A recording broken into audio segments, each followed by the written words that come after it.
My name is Tim Kobler, and I am a candidate for trustee here in Buffalo Grove. I'd like to thank the League of Women Voters for having us tonight, along with the Journal Topics, and for all of you coming out and listening to this important discussion. I'm running for trustee because of my deep love for the town. My wife and I moved here just over 18 years ago, and we followed my brother who moved here much back in the mid-'80s. We love the green spaces, we love the community. We decided to stay and raise our family with my two sons, Tommy, who is a sophomore over at Stevenson, and my younger son, Stanley, who's in 6th grade at Twin Groves. I'm running because what we have in Buffalo Grove, we're always rated one of the best communities to live here, in not just the state, but the country. And I'd like to continue that. And part of it is through our green spaces, our ability to protect our citizens. We have world-class police and fire, and I want to maintain that so we can all continue to live safely here in town. I think what we could do is tweak a couple things through some smart growth and redevelopment, and that's what I hope to, that's what I will accomplish over the next 4 years when elected. So thank you again for coming. I appreciate it, and look forward to answering questions this evening.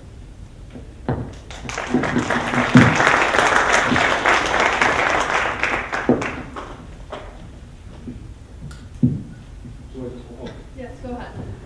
Good evening. My name is Sujay Lee, and I'm running as a candidate for the Buffalo Grove trustee. Thank you for being present on this cold March night to hear me and the other candidates. I'm running for the Buffalo Grove trustee to make Buffalo Grove even a better place to live and raise a family. To achieve that, I would like to bring fresh perspective and ideas to Buffalo Grove leadership. Number 2, promote and expand economic development to Buffalo Grove in a strategic manner. Number 3, proactively plan and prepare for our aging infrastructure replacement and improvements. Number 4, bring diversity to Buffalo Grove Board of Trustees to reflect the growing diverse population in Buffalo Grove. We need to promote and expand economic development in Buffalo Grove for the following reasons. First, we cannot sit idle as a bedroom community and fall behind other villages surrounding us. Number 2, the economic development will generate additional social revenue, and we can lessen the property tax burden on our residents and keep the property taxes from rising. Third, Buffalo Grove is also in need of aging infrastructure replacement and improvements, and the strategic economic development will bring much needed revenue resource and for these capital projects. As you all know, Buffalo Grove is a diverse and vibrant community with much potential, and we need to maximize its strength. As your trustee, I will consider all options on the table and make tough decisions for the benefit of all. I have the energy, idea, commitment, and educational and professional background to fulfill my duties as Buffalo Grove trustee. I humbly ask for your vote on April 2nd. Thank you.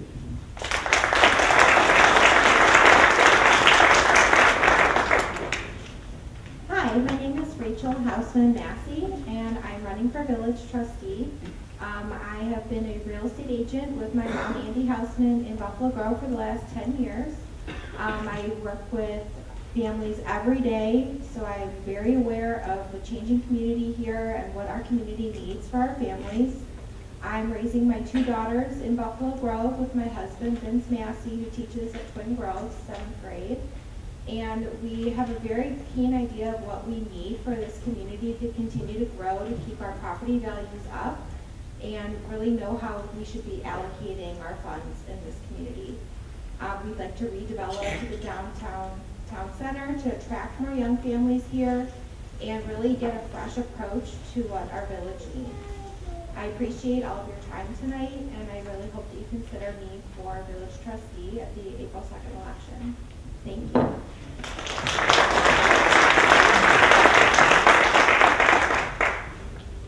I'm Adam Moody, and I want to thank the Journal of Topics and League of Women Voters for this evening. I've grown up in Buffalo Grove. I've been actively involved in the village since I installed the first handicap parking spaces at the then Ranch Mart Shopping Center in 1977. for my Eagle Scout Service Project. I graduated from Stevenson High School. I've served in the Air Force as a security policeman. I do have an understanding of public safety issues.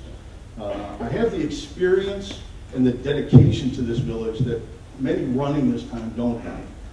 I have attended countless village board meetings long before running for trustee, not merely as a spectator, but through active participation. I've worked with every sitting board member, and I know the staff members. I'm ready on day one. I've served on various committees and commissions since the 80s. I've been on the Buffalo Grove Days Committee as the audio co-chair, responsible for obtaining the technical services for the last 18 years. I'm also a 14-year member of the Village Emergency Management Agency, and I've been actively working on economic growth as a sitting member of the Planning and Zoning Commission, voting to place the Lake Cook Corridor study into the comprehensive plan. I'm ready to deal with one of the biggest projects the board will have to face within the next couple of years, updating the comprehensive plan. My wife Mary also grew up in Buffalo Grove. We have 2 boys, 9 and 13, and the Cub Master of my boys' Cub Scout pack, 381 at Longfellow School, and actively involved in the PTO there. I'm the Director of Global Sales at the Course USA. It's an international lighting company for the hospitality industry, specializing in ultra-efficient LED lighting. I deal with budgeting and revenue growth for our company on a global scale, and I sit on the board of directors for that company.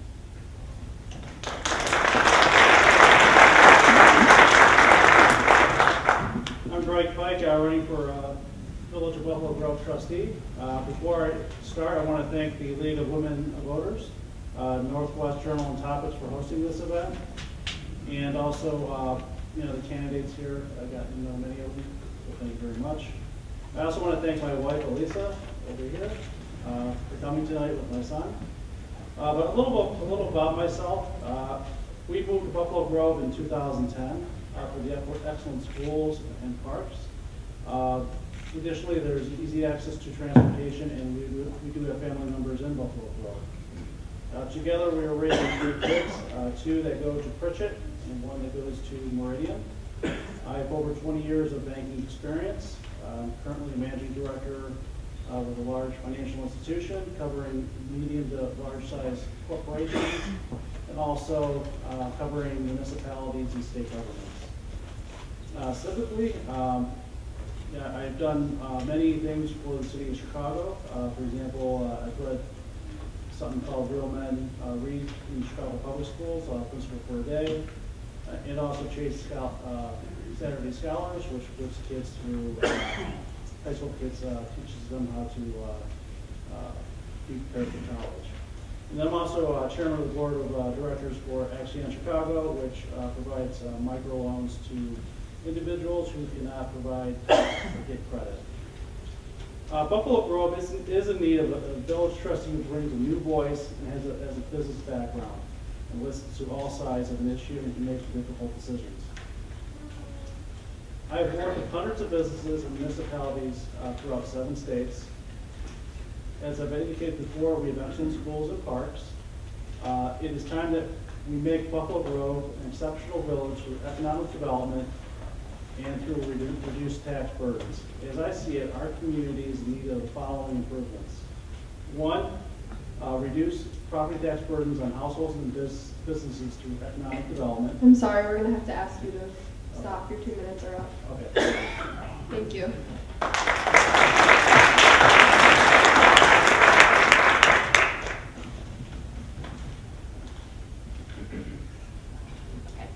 Hi everybody, thank you for coming tonight.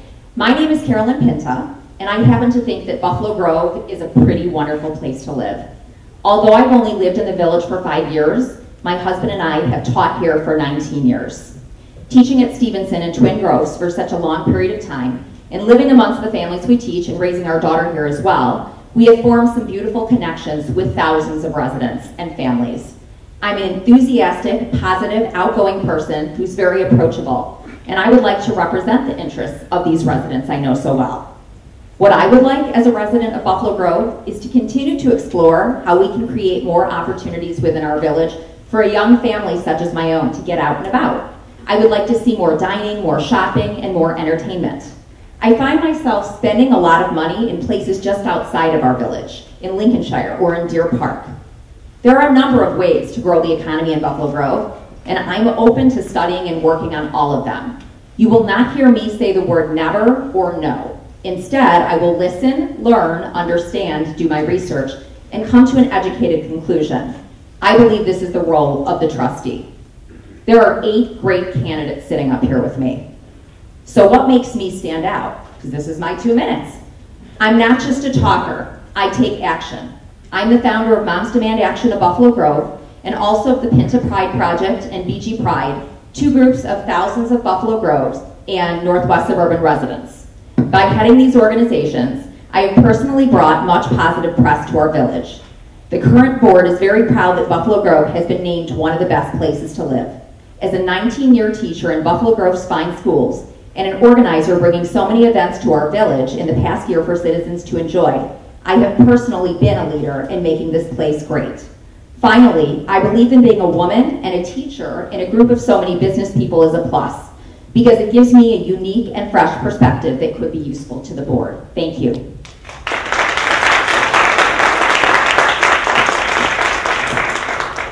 Good evening. My name is Eric Smith. Thank you to the League of Women Voters, Journal on Topics, and both of our high schools.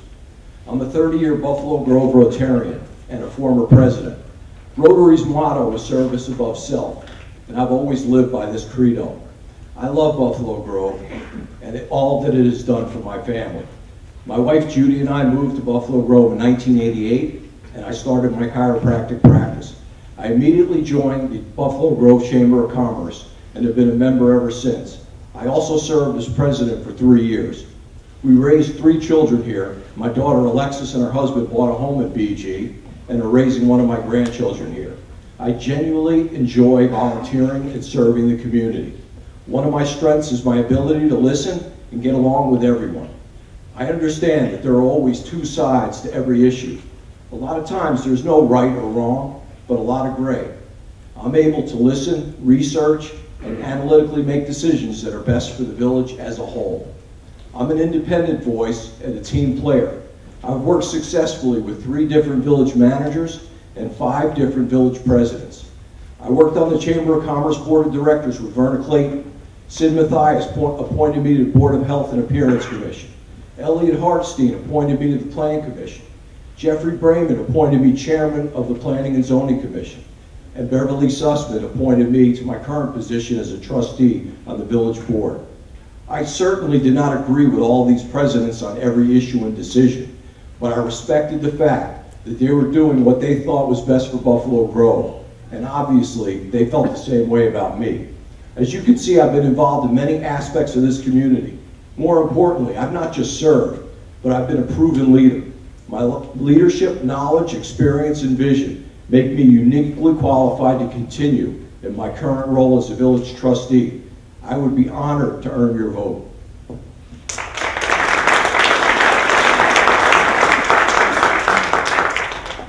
Good afternoon. My name is Lauren Steingold. I want to thank the Northwestern Journal and the League of Women's Voters, and also Buffalo Grove High School, Stevenson High School. Thank you very much. I've been a resident of Buffalo Grove for 30 years. I offer knowledge, experience, and direction. I'm an attorney. I deal with retail property development management on a daily basis. I understand how to bring businesses and how to do build outs and how to do retail construction. As a resident of 30 years, I've served on the zoning board. I've served as a director of JCYS, so I've dealt with budgets, financials, and I've dealt with economic issues.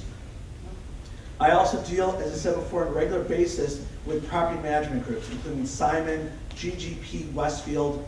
The ones we keep talking about, I deal with them on a regular basis, on a daily basis. I've been on the Chamber of Commerce of Lake County. I offer knowledge.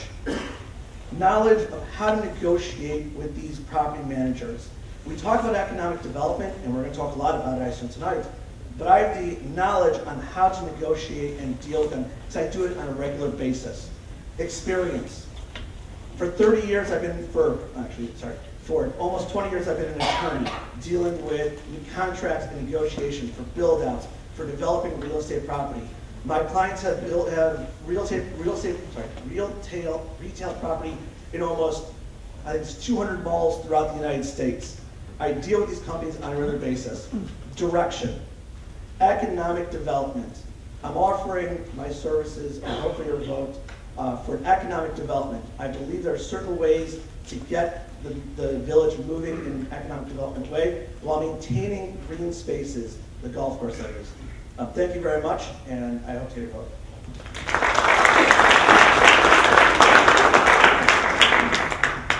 Thank you. Good evening, and thank you for everybody who put this together, as well as to all of you for showing up. My name is Dave Weidenfeld, and I've lived in Buffalo Grove since 1985.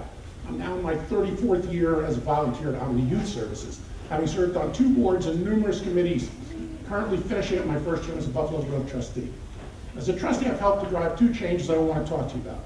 First, when it came time to design the future of Buffalo Grove on the Lake Cook corridor, it was interesting that we took an approach that not only encouraged public participation in the creation of it, but actively sought that participation out.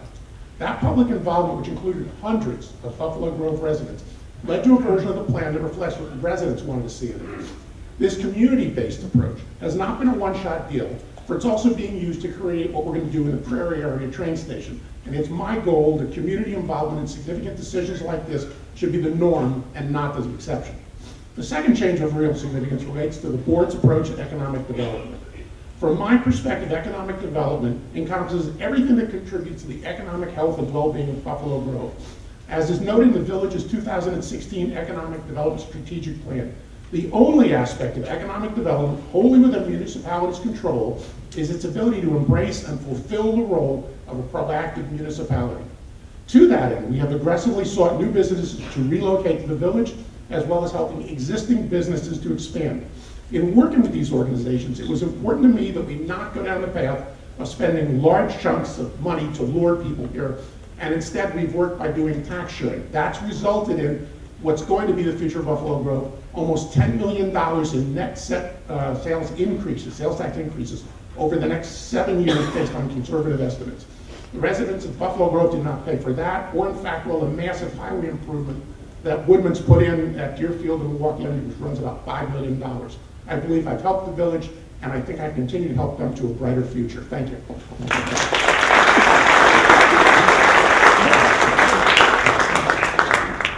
Thank you. We'll now get into the question portion, so you will each have 1 minute to answer the following questions. First, what do you think can be done to improve the business unfriendly reputation that Buffalo Grove has? And we'll start with Mr. Kobler.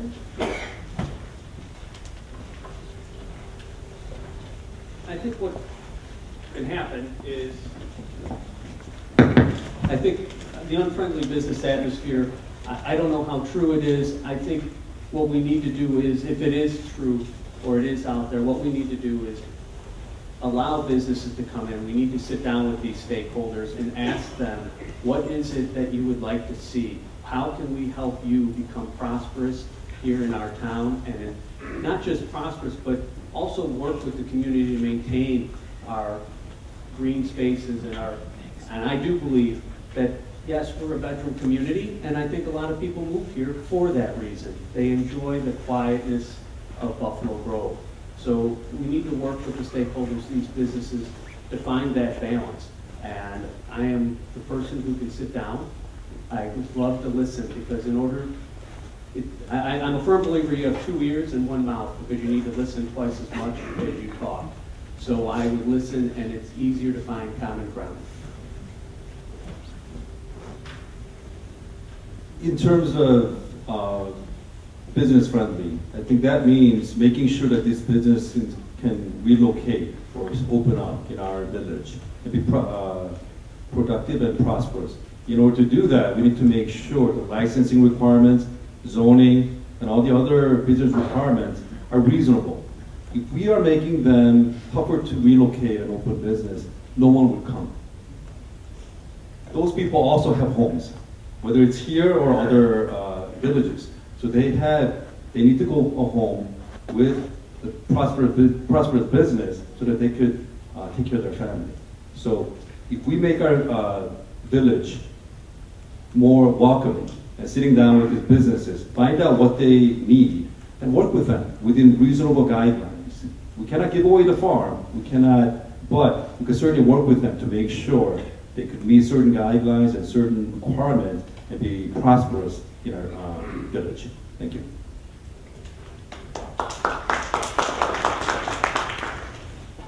I think that Buffalo Grove is known for its location, for being accessible, and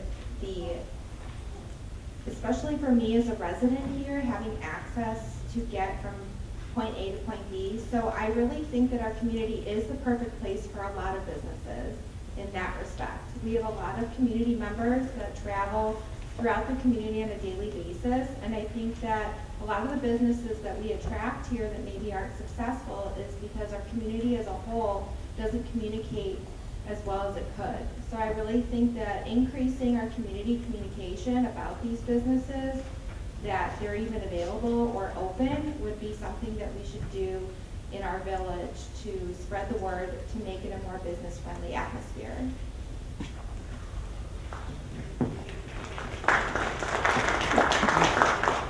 Sitting on the Planning and Zoning Commission, one of the things that I've heard fairly often from businesses is praise for our staff and helping them to navigate the system. Maybe it's the system itself that needs a little bit of tweaking in order to be able to navigate it a little bit easier. But I think that some of that perception is just that. It's a perception. It's not necessarily reality. But as we all know, perception can't be reality. I would like to offer some incentives to our businesses that are here. I think the Woodman's deal was a very good example with tax sharing, as Trustee Weidenfeld had mentioned. And I think that most of the members, at least on the board and on planning and zoning, are very understanding and quite open to listening to the businesses and their concerns within the village.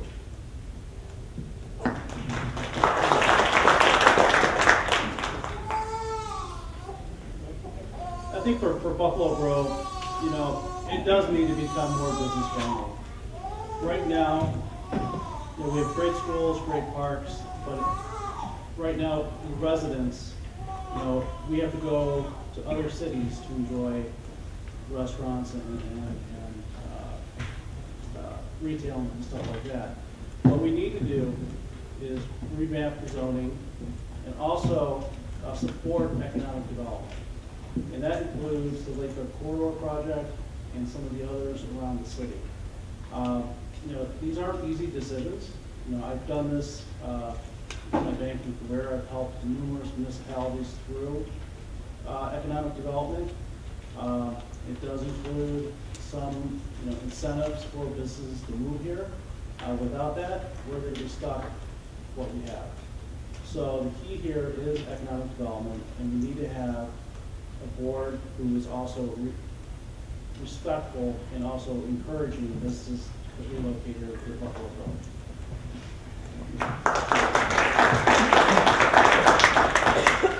Okay, here's what I have to say. Sometimes it's not what you say, it's how you say it and who says it. And I think warmth and friendliness goes a long way. And also, that sometimes I have no doubt that the current village board is doing everything they can to bring businesses to Buffalo Grove, no doubt. Sometimes it just takes a fresh voice and a fresh face that says something in a different way that connects with somebody. Another thing, I would like to not nitpick businesses. And of course, I wasn't in the thick of this, but have heard things about signs for businesses not being placed in exactly the right spot. That's the kind of thing that could upset a business that's just not worth it. We should be welcoming and be trying to work with these businesses in any way we can. I agree with many of the people up here too that offering incentives would be a great thing to do.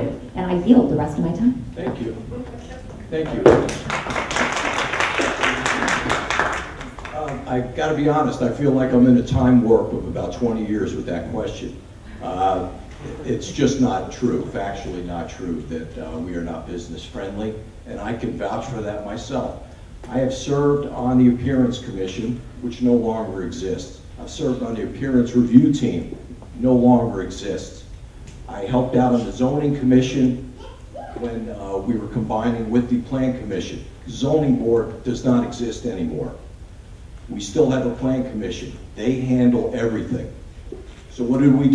We made it easy for businesses to go through the process, and that has helped a lot. We have a new village staff, very pro-business staff, energetic, and that's the facts. The facts are that we are business friendly.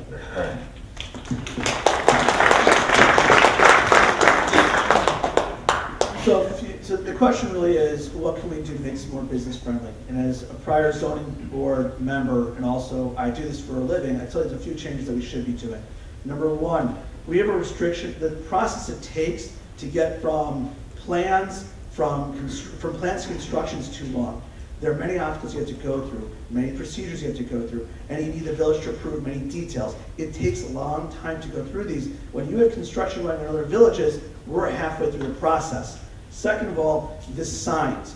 We restrict the amount of size, the length, the color. We have all the restrictions to our signs. You need a variance if you wanted to go outside that spectrum. We should make it a little bit easier when you do build-outs and entice companies to come here. There are ways to make this more business-friendly, in my opinion, and I hope if I become trustee, I will implement those ideas. Thank you. Thank you. I want to follow up on what Trustee Smith said. First of all, we're in the process of speeding things up. We have removed a lot of things, and there are things that we still have to do. We have fairly old codes that we have to update, and we're in the process of reviewing how we get from where we were to where we want to be. We're going to update the comprehensive plan, which actually has future direction and tells developers and businesses what we're really looking for and not just guessing at it. And as we improve and update our website, we will be able to place information on it that tells a potential business, here's exactly what you've got to do, and here are the forms you need to do it. Thank you very much.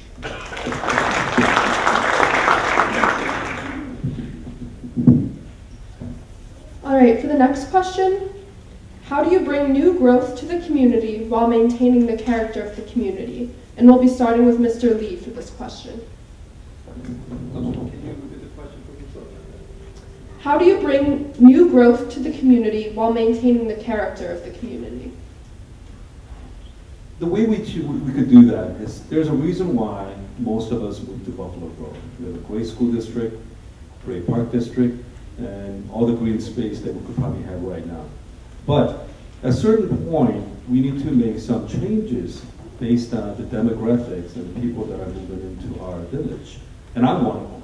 When I moved here about 5 years ago, I moved into a townhome community where the seniors that retire and moved from single family into the townhome were living there. Once they moved out to a smaller condo or another housing, then different families are coming in. Our Buffalo Grove, great town, is changing slowly. And as young families are moving in, they need options.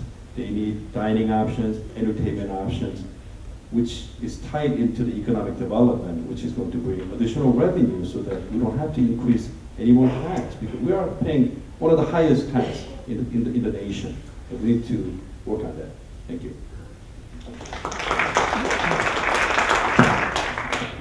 I think Rachel's taking care of her newborn at the moment. I don't know if she can hear us. Go ahead. Go ahead. As far as growth within the village, right now we have a department on staff that has been going gangbusters to try and bring in new businesses and also to develop plans so that businesses that are looking at the village can actually have some kind of a blueprint. The updated comprehensive plan that the village will be tackling on this during these next 4 years is going to be critical at this point to help the businesses that want to come to Buffalo Grove. I can give you actual specifics. Right now, you've got the Dominick's, the old Dominick's at Chase Plaza, which is presently zoned as B2, and in all practicality, we probably need to change that so that it expands the options of what can be built there and to be able to fit into the plan. Thank you.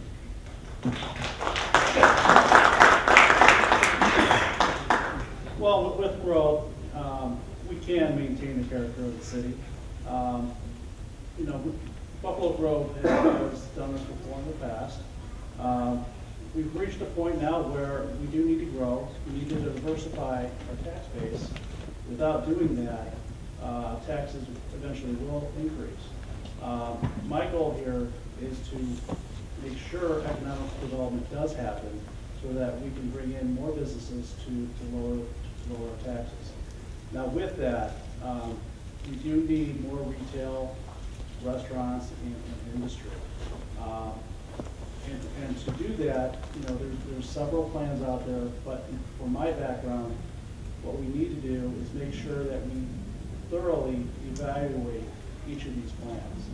And does it make economic sense to the village to do it? If we don't do that, you know, the village could be in debt or face some issues in the future. So it's very important as we see these developments to review them. Would you mind repeating the question one more time? Because we've been through so many people. I just want to make sure I have it right.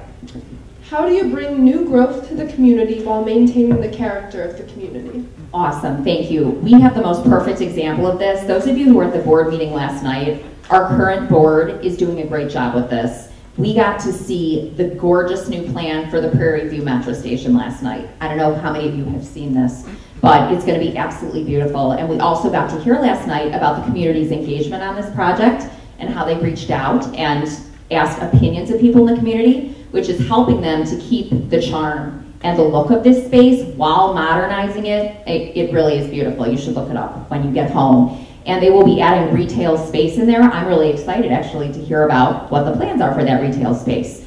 So that being said, I really think keeping the charm is something that the current village board is thinking about. But I want to say this too, with some possible fresh voices coming to the table, we cannot be scared to update and change. Updating and changing is okay too.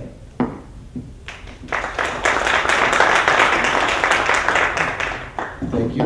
New growth. Let's see. Off the top of my head, I can tell you that we've got a new Woodman's. We've got development across from Woodman's. We've got ThermFlow. We've got Business IT Source. We've got Connection. Our manufacturing and industrial district is at a 95% occupancy. To me, that is new growth, and we've done a great job of it.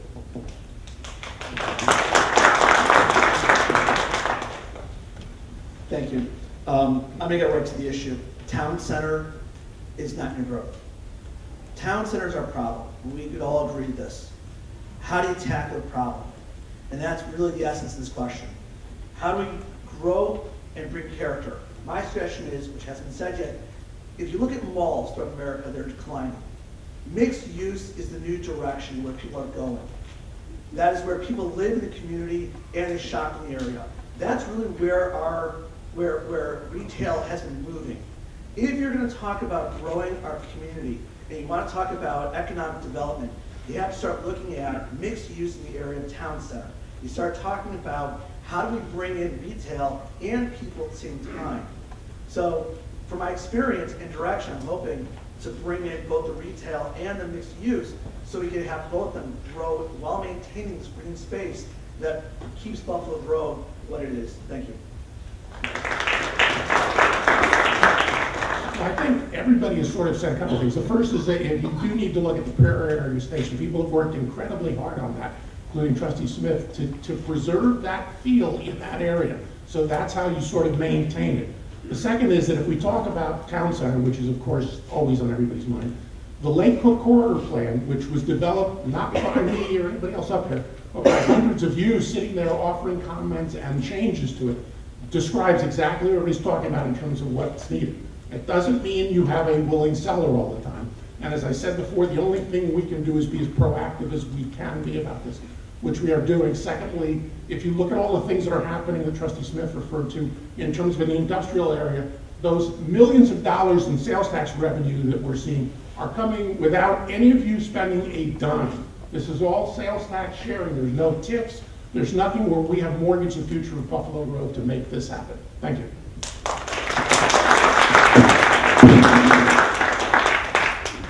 I think for us to bring in new growth, we need to look past not just at the retail, which we've been spending a lot of time discussing, but also, yes, our light industrial area, our offices as well, because when we have a vibrant business community, not just retail, but in offices as well as our industrial area, people come to Buffalo Grove and they do spend money. Retail will follow. I believe the town center should be redeveloped into that multi-use, that type of atmosphere, because to maintain our community, we need to look at our community. It's extremely diverse, and it's wonderful that we have this diverse community. And to maintain that charm, we need to reach out and listen to the community. As our demographics change, our community is going to change, and I think that's how we're going to maintain our charm, as well as bring new development and economic stability to the town. Thank you.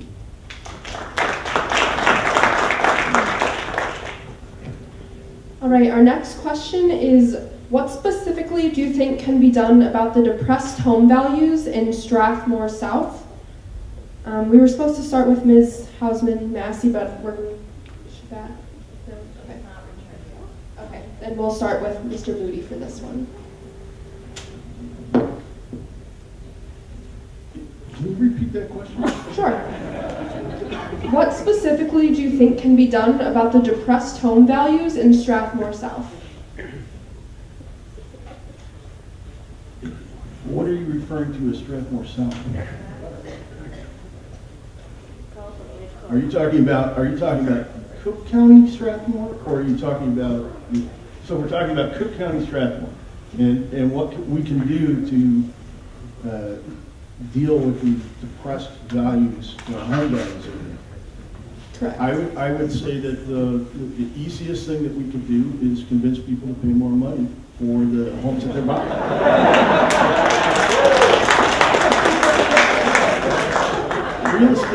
Real estate values cannot be really controlled by the village of Buffalo Grove. It is what the market will bear, what the highest and best use is for that particular area. I live very close to what's being referred to as Strathmore South, and yes, any increases in their values will assist my home as well. But again, it's what the market will bear. The village is not going to be able to magically spread dust on all the homes, and they're going to increase in value. That's just not going to happen.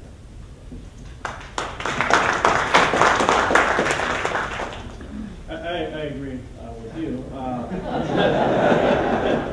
You know, it's market driven, and it's private property, and there's really not much you can do. You know, the village has no right to say what price a piece of property is. It's market driven. That's how our economy operates, and you know, besides improving your own individual properties, you know, it again is market driven. I don't know what else to say about it.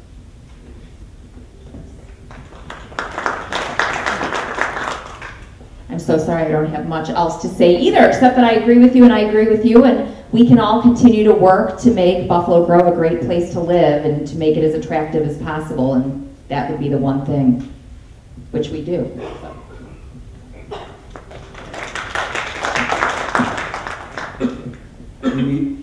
In order to do that, we need to keep, one of my biggest platform is I want to keep the unparalleled services that our village provides at a very high level.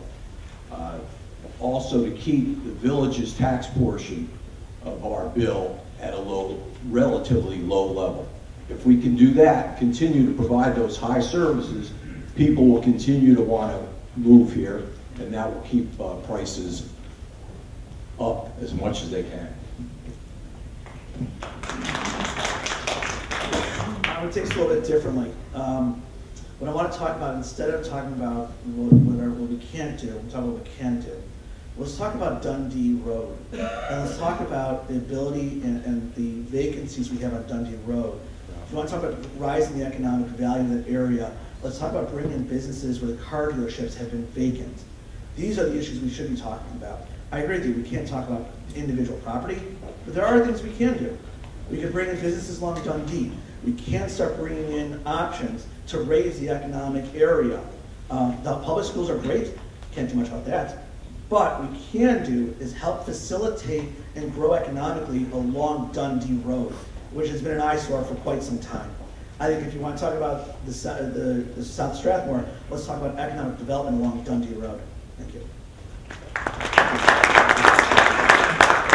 Thank you. Let's talk about a couple of the causes that really happen here. If you're a business in Cook County, you have to charge 2 cents more effectively on every dollar because you're 2 cents higher on all the taxes you have to charge. That puts all businesses that go in there at a massive economic disadvantage. If you add to that the fact that Cook County is in sort of a slow to disastrous version of the financial state of affairs, not quite the state of Illinois, but getting there, it tends to suppress all value around there. It makes it much harder to do this. Doesn't mean we can't, and in fact, as part of the comprehensive plan review that we're undertaking now, the 2 sub-areas that we're going to study, one is Milwaukee Avenue, and the other is Dundee Road, and we're going to ask the community, just like we've done for all of these, to get involved and offer their comments and hopefully work to find some suggestions and solutions on that. Thank you.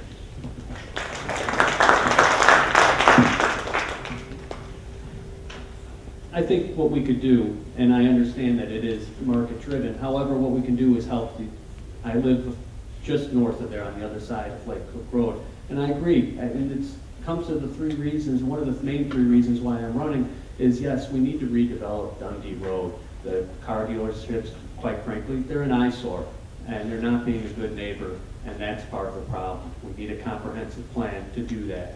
The other is, yes, our public safety. We need to maintain that, because if the residents are safe, they're going to want to live, whether it's on the Cook County side or the Lake County side. We'll be one town because we provide world-class police and fire service to the entire town. And lastly is to protect and preserve the green spaces so that we ensure that those towns and those homes in that area do not flood. And we have a large floodplain right across the street which holds a lot of that water. So through protecting our green spaces, maintaining our public safety, and smart redevelopment, we can do that.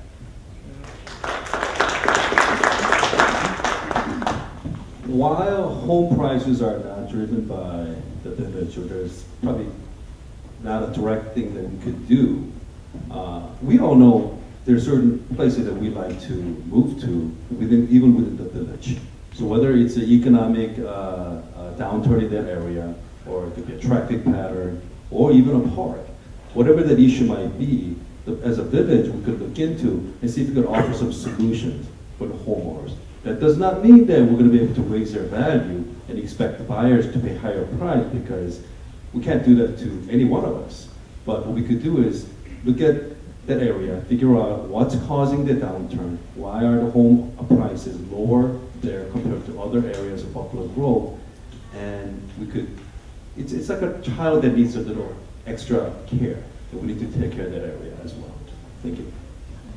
To repeat the question for you, it was, what specifically do you think can be done about the depressed home values in Strathmore South? Well, I have a lot of experience with this because my mom and I do sell a lot of homes in Strathmore South. The things that I've noticed in those areas where the homes are selling at the same price as Strathmore in the Lake County side is that the homes that are selling for around the same price for the same model are more updated.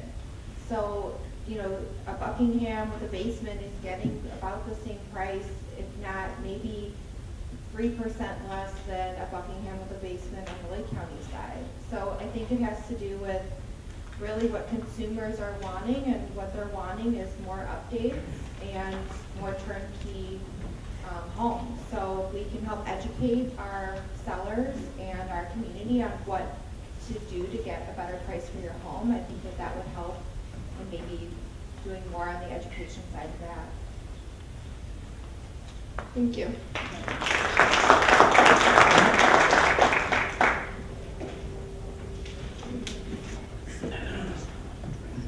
All right, hello ladies and gentlemen. I'm going to take over from here. Our next question is the extension of Route 53 worth the benefit to BG if it literally and metaphorically divides the larger community of Southern Lake County? We're going to begin with Mr. Moody. Get to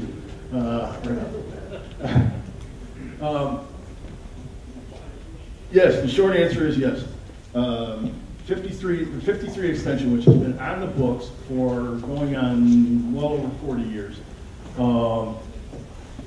will be able to relieve the stress on Lake Cook Road, on Rand Road, on some of the surrounding communities, but as people transit through the village, tearing up our roads, tearing up everything else that's involved. Is it worth the benefit for how it will split further north? Yes, it's been on the books there. People knew about it, so it is something that that I think that it can be and has been planned for a number of years.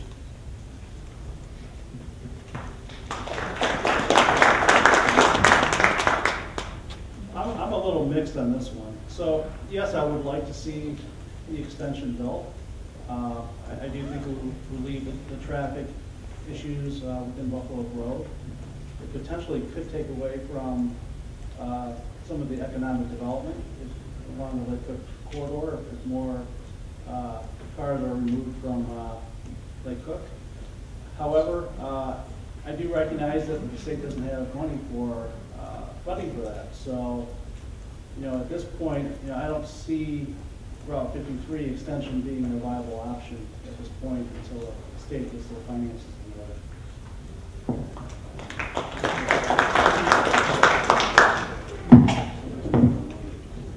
I agree with what both of you have said. I would like to see 53 extended, for sure. But I also understand that it's a very sensitive topic for people that live in the areas there too. So honestly, I don't have 100% of a clear answer. I would like to hear more.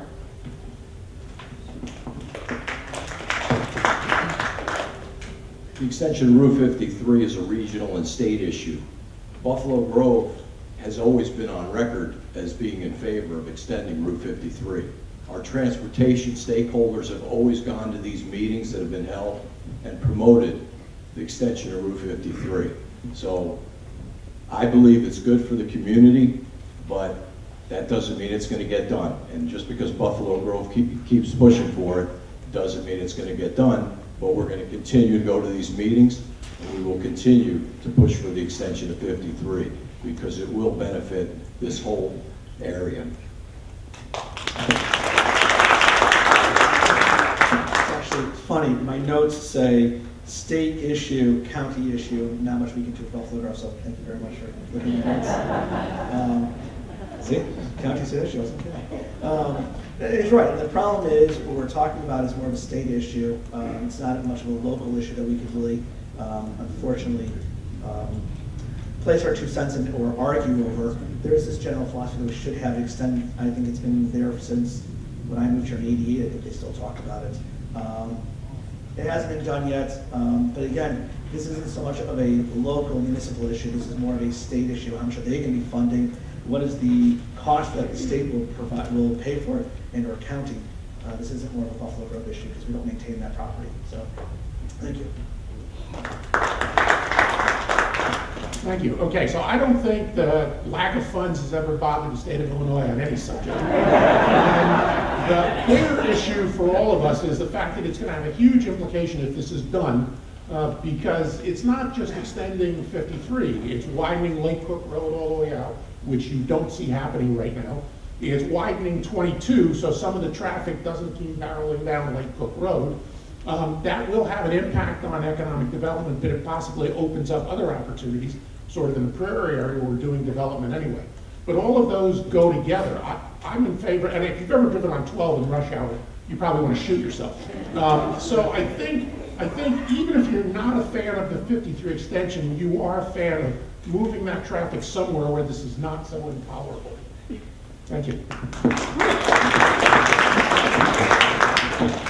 I do understand that the expansion of 53 is a state issue, possibly even a tollway issue, and is pretty much bogged down. I have reservations about extending 53. I'm not certain if it will solve our problems. I think if you build it, they will come. So you will see more people using it and cutting through. I don't think it's going to provide the necessary relief that we all hope that it will. I also think it's going to cause a lot of problems within the village. We do have a hard time maintaining the Lake Cook Road as the big divide. I believe we are one community, and I think it'll make it that much harder to keep us as one community.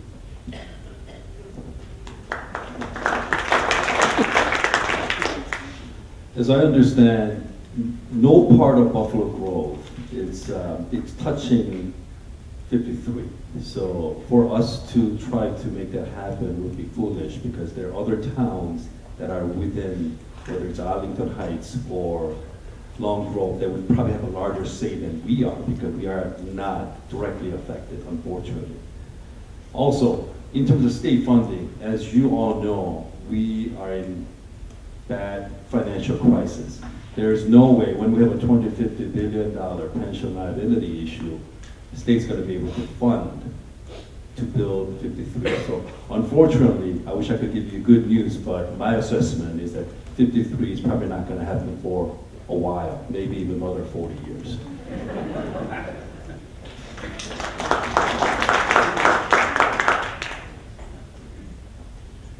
In my opinion, I've already seen the effect of proposed 53 on property values. It's already negatively affected many homes in the northern part of Lake County. As far as it affects Buffalo Grove's values, I do think that maybe it would attract more people if it was implemented to have more accessible, direct transportation to Buffalo Grove, but I think that there are other transportation issues in Buffalo Grove, like a train system that would run more regularly. And I think that there are other things that we can do to attract community members in different aspects of transportation instead of focusing on proposed 53, which we can't directly change. So that's my current stance on the issue, and it's already affected, you know, the property values of the northern surrounding community. All right. Thank you. Our next question is, how do you see your role in implementing the village's economic development strategic plan? We're going to start with Mr. Pike.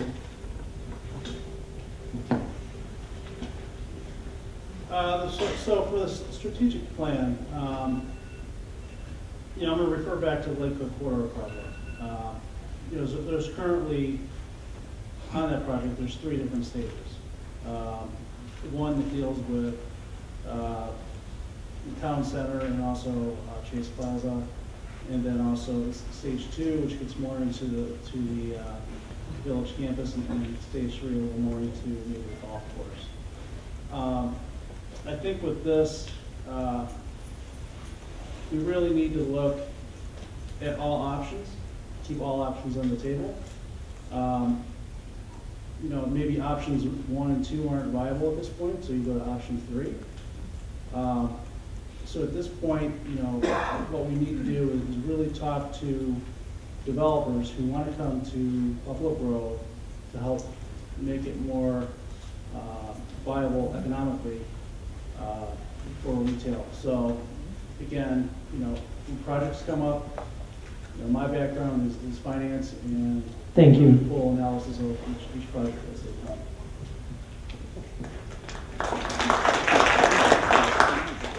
And where Greg just said finance is his specialty, my specialty is community outreach. I'm a very social person. I know a lot of people in the community. I've taught many families in the community. So my specialty area of that would be gathering information from the village and talking to people about how they feel about the various projects that are happening.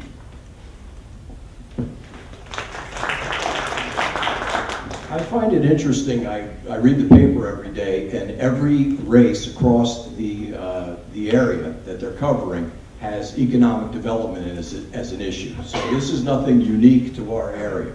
But I went and I looked at our strategic plan. You know what the definition of economic development is? It's defined as attraction, retention, and expansion of development and businesses. Let's see, what's unique to Buffalo Grove? We have a new Woodman's, we have ThermFlow, we have Business IT Source, and we have Connection, to name a few. Those places have all been attracted here, they've been all retained here, and they've all expanded here. What do you know? We have economic development here. That's happened under our current administration.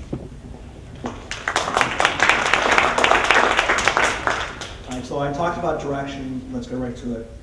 There's two parts to this issue. Number one is bringing in retailers that want to come to us, and the second part is convincing Maroney, who owns Town Center, to deal with construction. All right, I'm the only one with the experience how to do this. Number one, you're going to have to figure out a way to get Maroney to convince to move and redesign that location. Number two, you have an easement with Bolero. Bolero is self-owned. You have to figure out what to do with that problem. That's a problem. If I was going to be a trustee, these are the problems you're going to have to tackle. Number three, you still have Burger King, you still have the chicken place, Boston Market. They're also there. They want their standard also. So it's not that easy. If I would be a trustee, you have to deal with all these individuals. Then comes the second problem, who to get.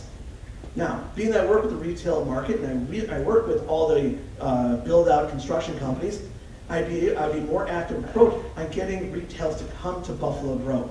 There was a joke once said, if you took 15-mile radius, who is not within Buffalo Grove? Thank you very much, but that's where I would go with it. Thank you. Well, as I understand it, the question is what we're going to do about the economic development strategic plan. So two things have come out of that. The first was the Lake Cook Corridor project, in which we talked about community engagement, getting the community involved, understanding the lay of the land, and then putting that to work. The second part that's happened is we have also done the prayer review area. And again, community engagement, looking at the business nature and doing it. We're going to do the same thing with the development of the comprehensive plan. Prayer review, we're lucky because we apparently have some people sniffing around who want to do stuff. That's great. They've shown up and expressed interest. The interest with Town Center is, of course, as I pointed out, we cannot make a person sell who does not want to sell. What we can do is be as aggressive as we can, and that's what we've done. Thank you.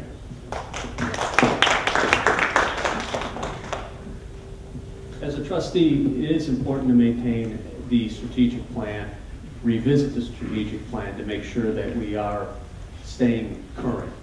I think with the Lake Cook Corridor, I do believe that we need to start at step one. We can't jump to three. We need to look at all of these areas, and I do believe that while we need to do this redevelopment in a smart way, I think we can do more than one of these projects at a time, and I think we're very capable. As a trustee, yes, I listen, my job, during the day, I do a lot of mediating in other areas, and so I can bring these people and we can explore all of our options. The village has a lot of different options to help encourage these owners and these businesses, and I think as a trustee, I can do that. Thank you.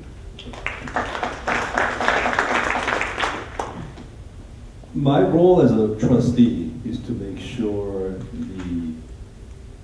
the stakeholders or the people that are going to be developing our village come up with ideas, because that's not my strength. I get to evaluate and make good choices for all the residents, but it's the job of the developers to come up with the development plan that fits our characteristics and our needs. Current board has done a good job of continuing the economic development, whether it's Whitman's or ThermFlow, but we need to continue that. And the way in which we work with these depressed properties, whether it's Chase Plaza or Town Center, is sit down with them and find out what they're looking for. Because unless we understand what they need, we cannot work with them. Thank you.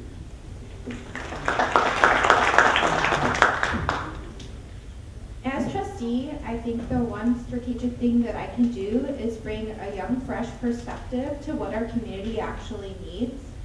In many of our schools, we have over 21 different languages being spoken in those schools. And as you can see in the population here tonight, it's not reflected in our community of all of us communicating together.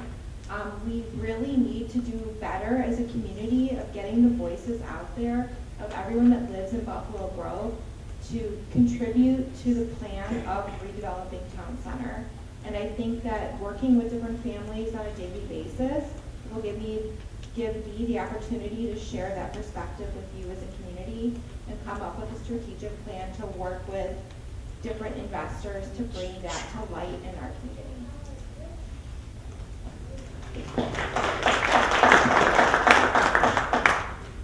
I see the role that we would have to take on a very large view.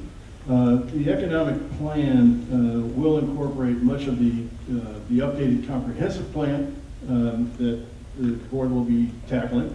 The Lake Hook Corridor Plan, the approval, which at that time then Chairman Smith helped shepherd through with the Lake Hook Corridor Plan to get into the present comprehensive plan, and that will continue forward.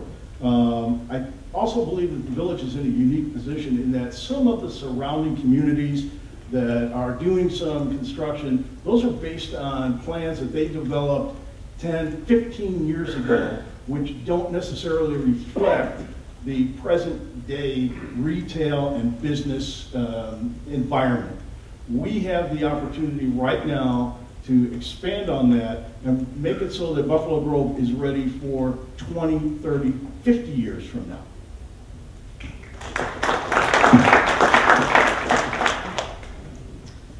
All right, thank you. Our next question is, please write a Yelp review for your favorite Buffalo Grove restaurant. We're going to start with Ms. Pinta. Thank you. No way that's my question. That is That's my my favorite thing, is eating out. Oh my goodness. I have no time to think. Okay, I'm going to go with Dengio's.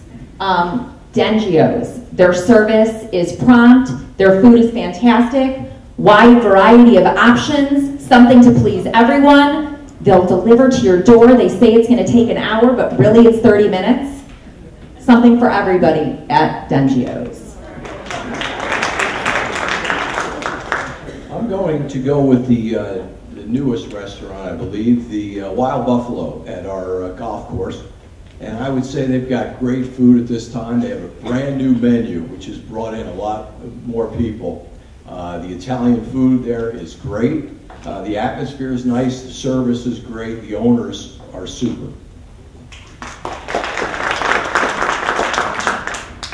This question, I think kosher, which means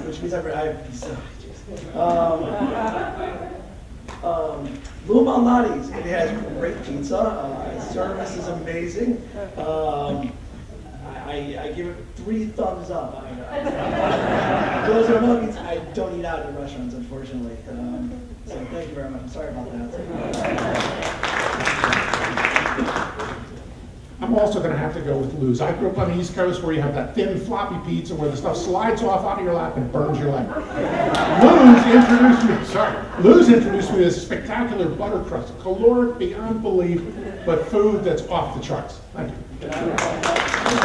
You may rebut. You have 30 seconds.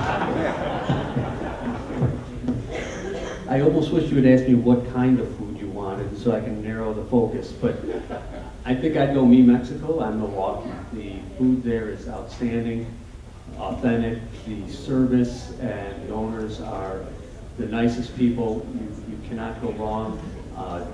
Plan on whatever you're ordering for dinner to have for lunch tomorrow because you get that much food. You're going to take something home with you. So I would go with Me Mexico.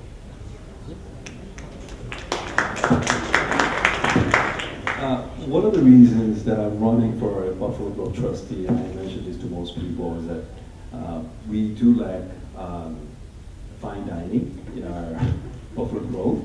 And this is not a knock on other restaurants that are already here. But I think the demographic and people that are moving in, our median income for Buffalo Grove are over $100,000. And there aren't too many villages that could boast that. So we need to harness that, the resource that we have to provide different dining options. Having said that, I'm going to be a little bit adventurous and say you should go check out the Korean restaurant on Dundee by the car dealer there. It's a Kumgangsan. So if you like Korean barbecue, short ribs, it's a great place to go and try that food. Thank you.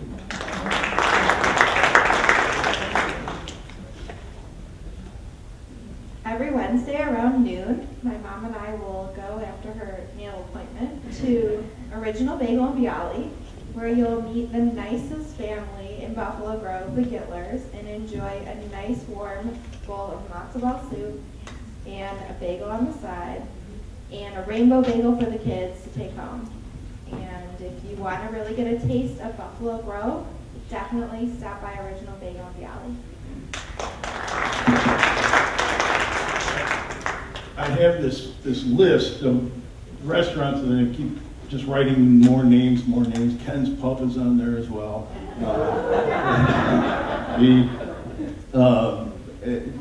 Taste of Tokyo County Line has become a favorite for my wife and I to sneak away. A great wine selection, great beer selection, outstanding appetizers. Sitting down and just relaxing without the boys. And it's just my wife and I, and be able to kind of relax and have some appetizers. That's a big thing. I would actually write the Yelp review for the entire village. I'm a big fan of all types of food. We've got some great Indian places here in the village. So just about anything you would want, you can find in Buffalo Grove. You could use a little, maybe one more upscale. I could deal with that.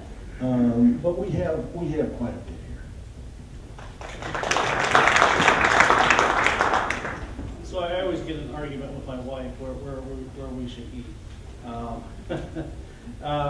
You know, coming to the top of my head, there's a few restaurants. You know, County Line, Prairie House. But at the end of the day, usually when I come home and work a long day, it's usually around 8 at night. Usually order mugs. It's not your best. It's right next to my house. You know, I can probably walk there and get it. But they're quick on delivery. They probably know me because I order the same thing. But that's not true. All right, thank you. Those are all excellent answers. All right. Next question. The village has adopted a policy to overfund pension contributions to reduce long-term liabilities. Would you continue this practice, and if not, why not? We're going to start with Mr. Smith. Yes, pension funding is important. I support funding the pensions to the mandated amount, an amount that will maintain our high bond rating. We need to watch and keep a lean staff, but I do not believe in cutting our staff because, as I said before, I am all for the services that we provide. I can't tell you how important these services are. People pay lip service to it, and they don't appreciate the services that we have, but I do. If not for the rapid response and competent response of our fire, paramedics, and police, my wife wouldn't even be in this audience right now. She suffered a stroke about 6 years ago, and our great services that were provided were there, and I appreciate that. So let me tell you, one more thing. While I'm trustee, you can be damn sure our services will not drop. All right, thank you.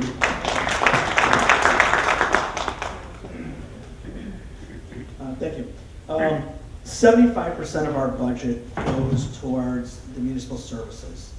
So you figure 75% goes to police, fire, and the miscellaneous services that we have. We cannot, by state, cut certain percent. We have to, by state law, provide funding to the pension fund. All right. Overfunding, yes. We should be fiscally responsible on paying who really keeps our village up and running. That's our fire, our police, and all the individuals who work tirelessly every day, especially when it's snowing out and it's 3 feet, they're plowing still. I think when we start talking about budgets, it's a complicated issue, and I've experienced because I ran the budget for JCYS, which is it's not an $80 million budget like Buffalo Grove's is, but it's comparable. And I had the experience to run the budget, and we should be allocating funds for the pension fund. Now they're required to, but we should be overpaying just to ensure that we have sufficient funds. Thank you. Thank you. So I'm not sure how many of you know, but there's an actual state mandated deadline that by 2040 we actually are funded. So we have to make these contributions. Those contributions are laid out by an actuary, so it's not something we can go run off and escape. The reason to overfund is so that one day you don't wake up and get a tax bill that says, oh my goodness, we're massively short, here's this gigantic spike in your taxes. It's not that anybody's excited about doing this, it's a way to smooth these bills so that nobody gets pulverized down the road. And that's just being fiscally responsible about that. Whether we cut services has nothing whatsoever to do with that pension obligation that we still have to meet. And it's not something that we should walk away from, because the alternative is to give you that horrific day one day, which I'm certainly not going to allow to happen.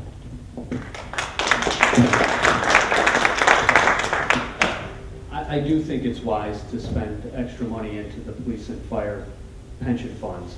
I am a certified pension board trustee and serve as the pension board trustee for a police pension board for another municipality.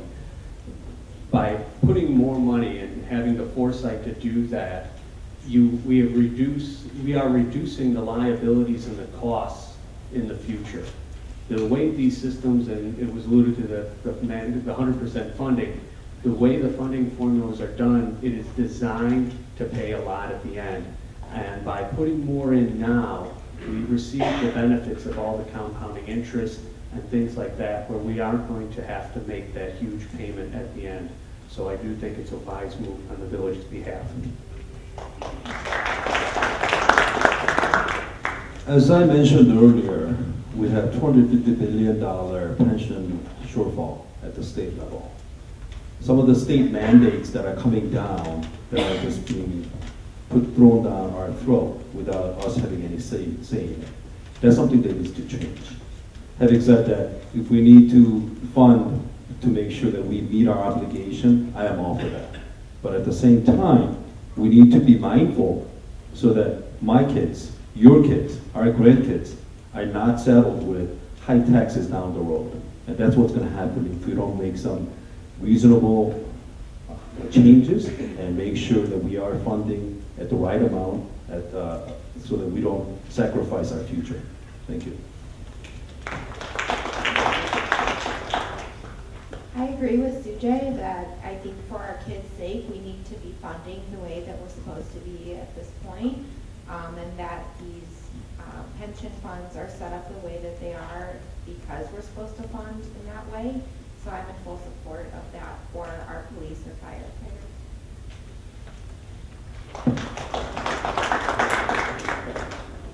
As many of you that I've spoken with over the last few months know, this is something that I've been harping on for a while, especially with the tax stability. By 2040, all municipalities will have to have that 100% funding, and you are seeing many municipalities that are just putting their head in the sand, and at the 2035 mark, they're going to be taking out bonds trying to figure out how they're going to pay their pension or fund their pensions to the 100% level. We have some specific bonds that are coming due 2020 or 2021. Those monies can be put directly towards the pension obligations that we have to keep them fully funded so that we are funded possibly by the 2036 mark at 100%, maybe even before that. Keeping that tax stability so we don't have those wild rides.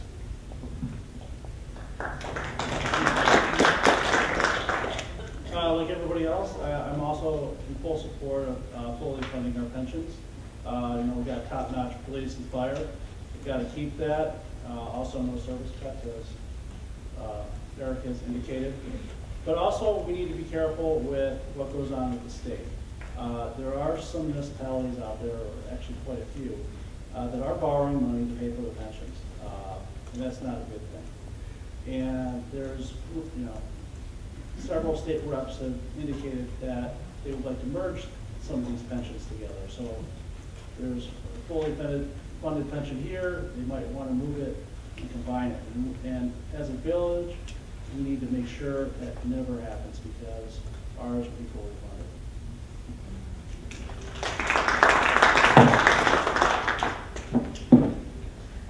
I also agree with the crowd. We should not be trying to cut funding, especially not here. And we should be continuing to boost our economy and business to bring in the dollars to fund what we need, which we are doing. Safety is of utmost importance. It's our first priority, and I'm really proud of the job that our current village board is doing. It should just continue. All right, thank you. I'm going to hand it off now to Elsie. Hello, I'll be finishing the trustee section of tonight's debate. So the next question is, what are your thoughts on consolidating duplicative layers of government, such as townships? And we'll be beginning with Mr. Steinman. So the question relates to our village township and we have Vernon Township and then we have Buffalo Grove. And there are some pushes in the state of Illinois to do away with townships. Townships run, I think, about 16 miles. They have 16 miles of road they take care of. They have the pool. Should we merge it? Well, I don't think the Constitution allows it. The state Constitution allows it. But if it's possible, that would be great. It would save time and some money. We would take over the 16 miles. But I think Vernon Township would probably have something else to say about that. I'd like to see it done because it would save on cost. But in the grand scheme of it, I don't think they would allow it by the Constitution. I could be wrong about that, but I believe the state of Illinois Constitution requires townships throughout the state of Illinois. Thank you. Thank you. So there's two different sets of worlds. There's Wheeling Township, which means the village of Wheeling and Arlington Heights and Buffalo Grove, and then there's Vernon Township, which are all the communities up here. You have to remember there's two things. One, yes, merging would certainly be helpful. It would reduce certain layers of government, but there are services that townships provide that none of the villages or cities provide. So even with the bills that are pending out there, there are some issues. Evanston is a really interesting example. Evanston is coterminous with Evanston Township. So they in fact merged and got rid of all that stuff and saved sort of a layer of government. And I think we go investigate these things. And in the meantime, even if we don't get there right away, we sit down with townships and figure out how we can leverage things and buy things together so that we can buy salt for the roads together, so we can look at serving on to pave things better. We can do all those sorts of things. And I think as we do leverage procurement and merge them all, I think that's at least a partial step to solving that issue.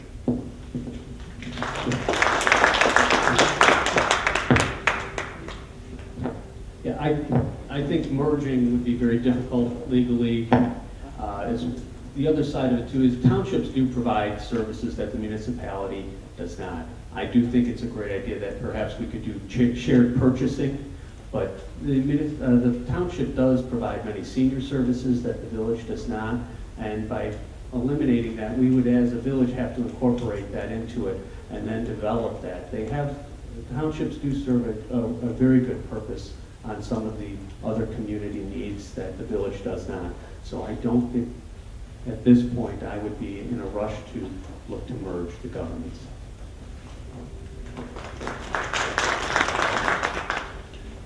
I am in favor of consolidating because all these duplicative government. The state of Illinois has over 7,000 layers of government entity, whereas state of California, which is what, 5 to 7 times bigger than our economy, has about 3,000. So you do the math. Why do we have so many layers of government here? Is it so that people can keep a job? And there are certain things that I'm sure township is doing, but we have cities and villages that are there, should be able to consolidate and want the same services that they provide. So in order for, these are your hard-earned tax dollars that are being used. If you look at your tax bill, Vernon Township on a $300,000-400,000 home, you're probably paying somewhere between $70 to $120 per year on tax. And what do you really get out of it? We need to consolidate, make sure the government is more efficient, and if the tax dollars that you're putting in, you and I are putting in, is used wisely. Thank you. I think that it's something that we could evaluate and compare what services the township is offering, the village is offering. If there is a way for us to consolidate, I think it's an option, but I'd be open to exploring anything to help reduce the impact of the taxes on our community, to help increase our property values. So I think it's worth investigating. I do think that the township does offer a lot of services like the library and different municipal buildings that are used for a lot of different events in the community. So we have to evaluate all those different perspectives in building.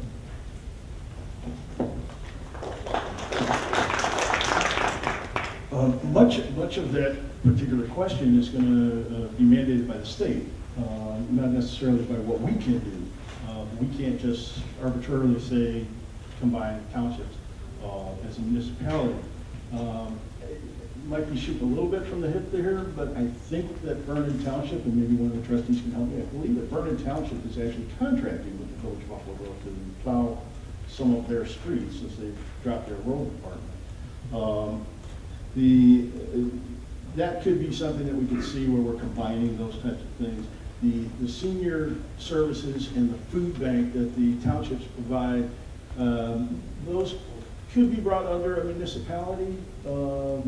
Again, we're spreading presently between Vernon Township and Wheeling Township, so it might be a little bit tough, but it's going to be state mandated, not necessarily for us to decide.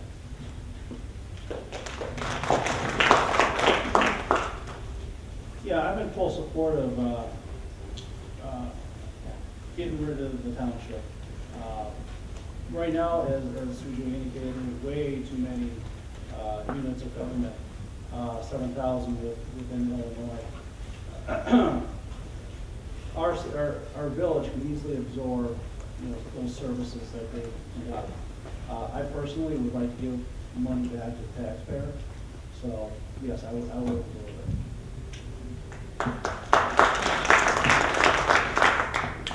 I'm all for saving money for the taxpayers, and I'm also for collaboration with surrounding areas, but it has to be the right move. We have an outstanding village manager and staff, and I would like to know what their recommendation is. I would follow their lead.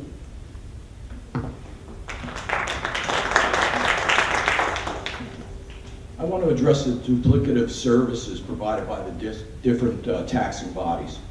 Currently, we have consortiums that we are involved with in Buffalo Grove to help with our purchasing power for all purchases that we make. We have combined pools that we just went into to help with our insurance costs. We're currently involved in talks with Lincolnshire and with the Buffalo Grove Park District to possibly share public works costs. So by continuing to share these services, we will continue to try to save taxes on our residents. Thank you. Thank you. The next question is, knowing that Town Center, Norman Properties, and Chase Plaza are all privately owned, how would you facilitate redevelopment of these sites? And we'll begin with Mr. Weidenfeld. Oh, goody, thank you. I think the question is for us and really for our staff to maintain contact with all of those folks and to understand, as somebody mentioned before, what drives them. In the case of Chase Plaza, we have an owner of property simply doesn't want to allow competition in town. In the case of the car dealership, he already has car dealerships down the road and is resistant to economic pressure since, if you haven't noticed, he owns 35 of those car dealerships. The Town Center one is more intriguing, and there are conversations that go on all the time. This isn't as if it's never happened. He is fully aware of all of the components of the Lake Coast Corridor plan, and he's also, I think, fairly aware that he can't afford to make those changes. So it's a matter of staying in touch, continuing the discussions, and meanwhile, not putting all our eggs in one basket and doing everything we can in other areas to generate revenue for the village so we don't forget about the fact that there are other places to get money from. Thank you.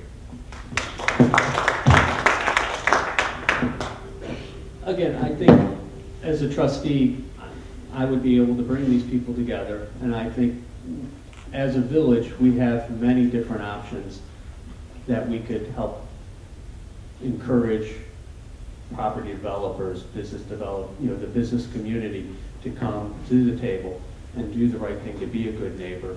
Because at the end of the day, these business owners and these property owners, they want to be successful as well as the village, as well as our residents. So I don't think as a trustee, as we sit there, I would look at all the options including with our other forms of governments, including the school district, the park district, to make sure we're not negatively affecting those taxing districts as well. So I think all the options should be on the table when dealing with these developments, and I do believe it's something we can do. We could do both, 2 or 3, and we should be doing all this at once and not just waiting to do one at a time. Thank you.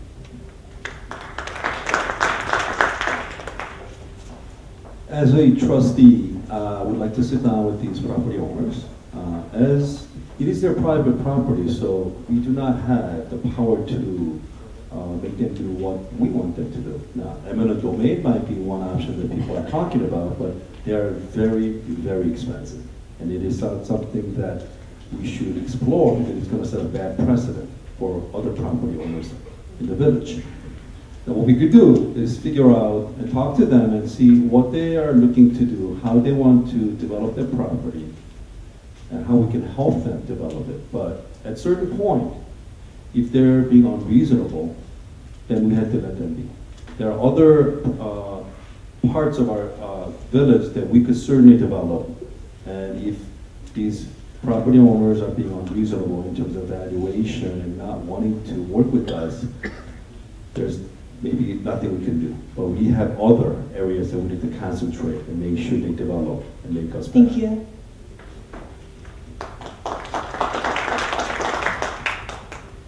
I think the main focus should be redeveloping town center and protecting our green spaces. I think that the biggest thing we need to do is, as a community, demand that this gets done in our lifetime. I've grown up in Buffalo Grove for the last 30-something years. I grew up getting ice cream in town center back when it was, you know, a fun young place to bring the kids and family. I've got my hair cut in town center for the last so many years. And I think that it's really important that we demand it as a community that it gets done. I think that the motivation has to be that, you know, whatever the tax loss is for the owner of the building needs to understand that we need this to thrive as a community, and there needs to be something done from our side to get that to happen. Maybe it would be attracting private investors, or maybe it's negotiating and bringing different businesses that will bring some money to the city. So, on all of these particular properties, offers have been made for, I think, all of them that were just discussed, and that have been rejected, either because there wasn't enough for the present owner to sell, or as in the case of Chase, where they just didn't want to compete with business to be going in there. We're going to have to incentivize the property owners, the developers, have to look at additional tax sharing and zoning changes that are there, especially for town center and for Chase properties. For Rorman, he's used us against other villages to maneuver around his particular car dealerships, and until he decides to take somebody's big offer, that one's going to be tough. But we can do some appearance commission or appearance enforcement so that these properties don't get into disrepair. Thank you.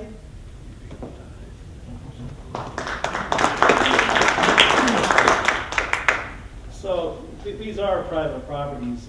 Government can't demand development of these separate parcels. We can encourage them to redevelop or sell. But if you have a owner of a property that doesn't want to sell or is being unrealistic, for example, I think Warman wants $1 million an acre. Yes. Under that scenario, they don't care what you put there. It's never going to be economically viable. So the key is to continue dialogue with these owners. If it doesn't work out like it in the past, we need to move on and focus on other projects that the city can do, the village can do.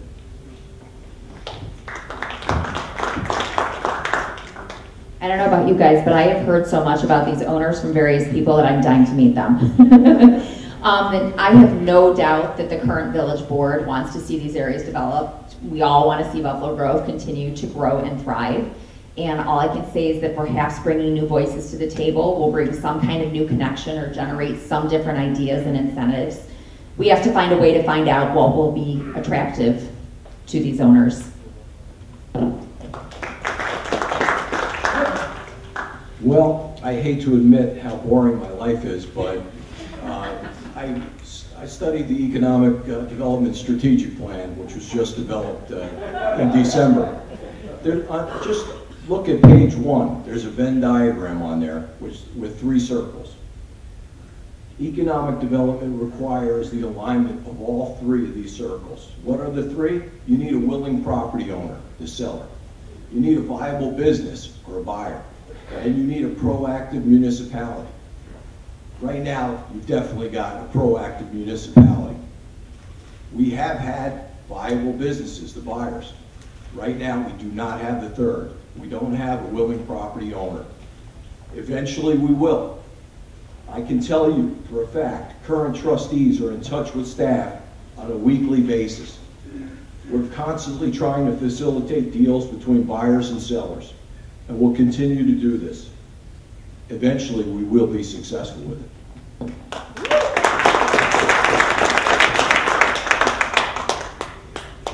This is where experience comes in, and the experience that I have for the years I've been dealing with this.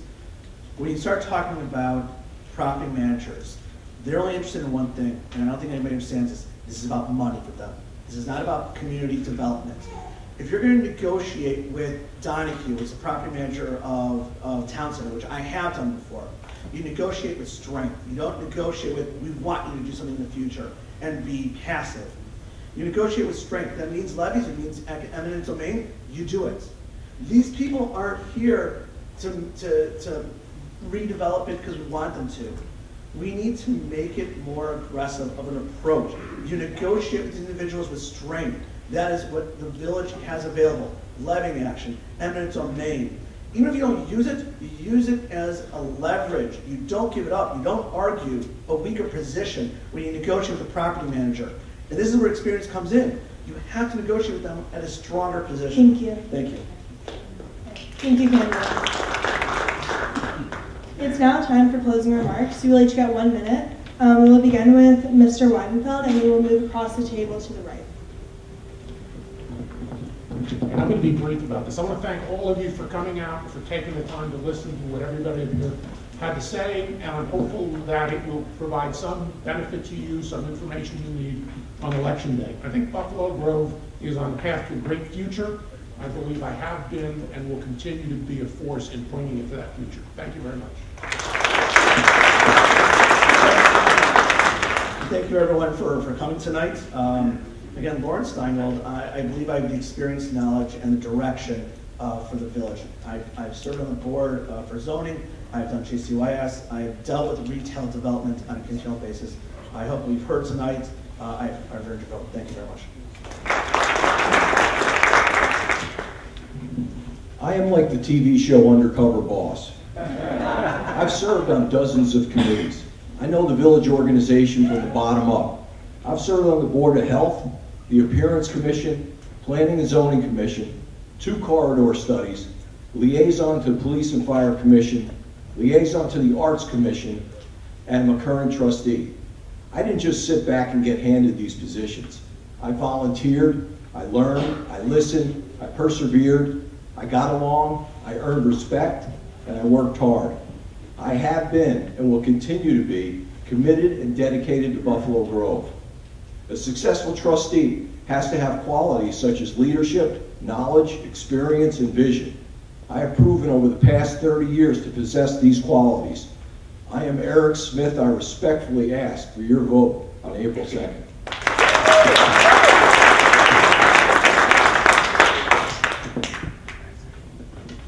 Thank you so much to the Journal and Topics and to the Women's League of Voters and to the students for having us here tonight. I'm running for trustee because I believe myself to be a person who can help to engage our community in interacting with our village board and being a part of local government themselves. My vision of a trustee is someone who is well known in the community and makes an effort to be visible and to reach out to truly live and breathe amongst its citizens. And that being said, we are losing a very important trustee who has a big voice on that board, on this board, and there is a spot to be filled. I would love to see another female voice on the board. I would love to see that diversity added, and I hope you'll consider me. Thank you very much. I'll keep it short this time. I'm a proven leader with a fresh perspective, new voice, and personal drive to help make Buffalo Grove an exceptional village. Additionally, I understand how to promote economic development and reduce the tax burden on existing property owners and businesses. Experience working with numerous municipalities, financing large, complex projects, which includes bond financing, history of finding financial solutions for publicly traded to medium-sized businesses, and the ability to thoroughly look at the budget of the village. Lastly, I'm a great listener, and I ask for your vote.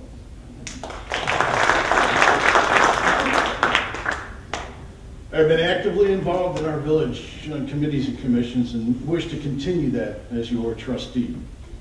I have the experience, the dedication, and the vision the village needs for our future.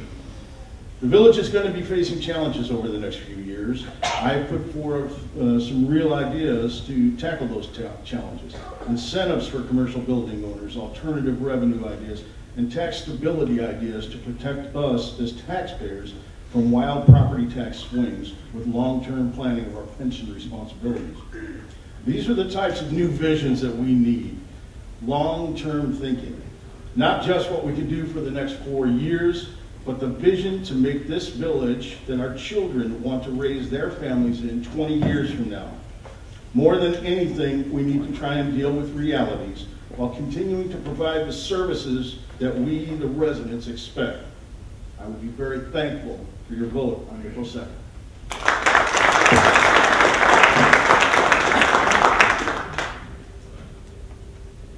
My name is Rachel Houseman Massey. I would like to ask for your vote April 2nd. My family is being raised in this community that I've also been raised in, and I would like to keep getting Stevenson alumni to come back to our community. I think that's a huge thing that we need to do is get our alumni back here, keep this community growing. I think I have the vision. I think I have the direct connection with our daily homeowners to keep our property values up and to keep our community thriving and communicating with each other. Thank you.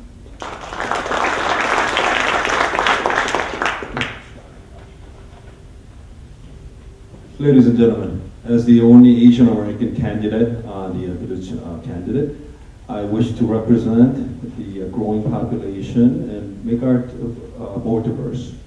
Also, I would wish to move our Buffalo Grove forward. We're making a lot of progress right now, but we cannot stop, we cannot fall behind. I promise to be reasonable, forthright, and truthful to you. I would not tell you or make any promises that I cannot keep, because I have to live with that. I'm asking for your vote on April 2nd, and I will represent you and fight hard for you. Thank you. I'd like to thank all of you to come out and listen to all of us tonight, and I am Tim Kobler, and I'm asking for your vote. Over the next 4 years as a trustee, my priorities will be to have smart development projects that will revitalize our community and broaden our tax base, protect our green spaces against misguided development that will bring increased traffic and flooding, and keep our community safe by maintaining our world-class public safety. So again, my name is Tim Kobler. I would ask for your vote April 2nd, and thank you all for coming out, and thank you for hosting a wonderful event.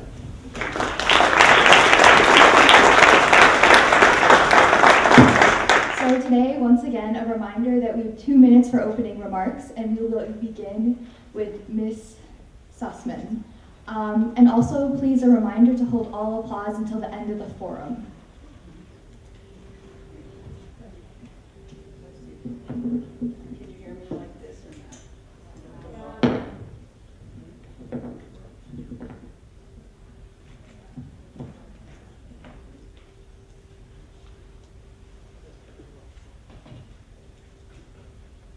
everyone. My name is Beverly Sussman, and I'm running for re-election as president of the Village of Buffalo Grove. I have been a resident of Buffalo Grove for 47 years. I live with my family. 2 of my 3 sons still live in Buffalo Grove with their families. I was a teacher in District 96 in Buffalo Grove, and everything about my life revolves around Buffalo Grove. I have a history of service to the Village of Buffalo Grove for 25 years. For 15 years, I was on the Commission for Residents with Disabilities. I was also on other committees and commissions at the same time. For 10 years, I have been an elected official. I have been a trustee elected for 6 years and president of the Village of Buffalo Grove for 4 years. Every time this evening that I talk about my accomplishments or my successes, please know that when I'm talking about it, I am including the village board, the village manager, the deputy village manager, staff, department heads, and everyone. So when I refer to it as mine, I don't want to have to take the time each time to take away from my time allotment. So that's what I mean when I'm talking about my accomplishments. It's our accomplishments that I'm really talking about. I am very prepared for meetings. I complete hours of work getting ready for each meeting. I have excellent communication skills and questioning skills. I make very careful decisions, and I listen to all sides of every story, of every problem that's going on before I make a decision. I am knowledgeable, experienced, and open-minded. I care very much about the residents of Buffalo Grove. I want to be here to represent the residents of Buffalo Grove. I am their voice. I have had for the past years on the village board, my home phone number has always been on my business card, so they can contact me directly at any time. I also have my personal email address, so they can contact, besides my village email address, so they can contact me at any time. Thank you.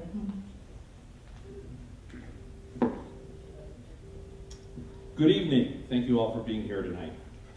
The current village president and myself are both good people who have given thousands of hours to the community, who both have good intentions. However, I think we have very different leadership styles and visions, and that is what I think will help people decide who is the better candidate to receive their vote. This election is really about leadership and the future direction of the village. The bottom line is this: as a community, in addition to our rising costs to provide police and fire protection, as well as public work services and golf courses, we are looking at over $200 million in aging and failing infrastructure costs, on top of pension obligations that we've heard about earlier this evening. And while getting Woodman's and a few other businesses is great, it isn't a game changer that has significantly impacted our economic condition. Your property taxes aren't going down. In fact, in addition to the corporate levy increasing by 11.99% since the village president took office, our debt has also increased by $2.5 million, and as a result, our bond rating has been downgraded. Any progress we've made in the area of economic development has been slow, and we still have dilapidated properties all along the Dundee and Lake Cook Road corridors. I haven't spoken to one resident who has the perception that retail in Buffalo Grove is successfully competing with Deer Park or Vernon Hills. To me, this is the crux of what separates us as candidates. We have got to abandon this mentality of filling empty storefronts in our 1970s and 80s shopping centers, and instead do the things we need to do as a village government to spark redevelopment in our community. As village president, I will bring transparency back by televising and streaming all meetings of the village board, including committee of the whole meetings. I will work to change our culture to be more business friendly and get our blighted properties along Dundee and Lake Cook Road redeveloped. Thank you. Thank you. Sorry. What specifically do you think is the #1 issue facing Buffalo Grove today, and what do you think can be done to improve it, beginning with Ms. Sussman?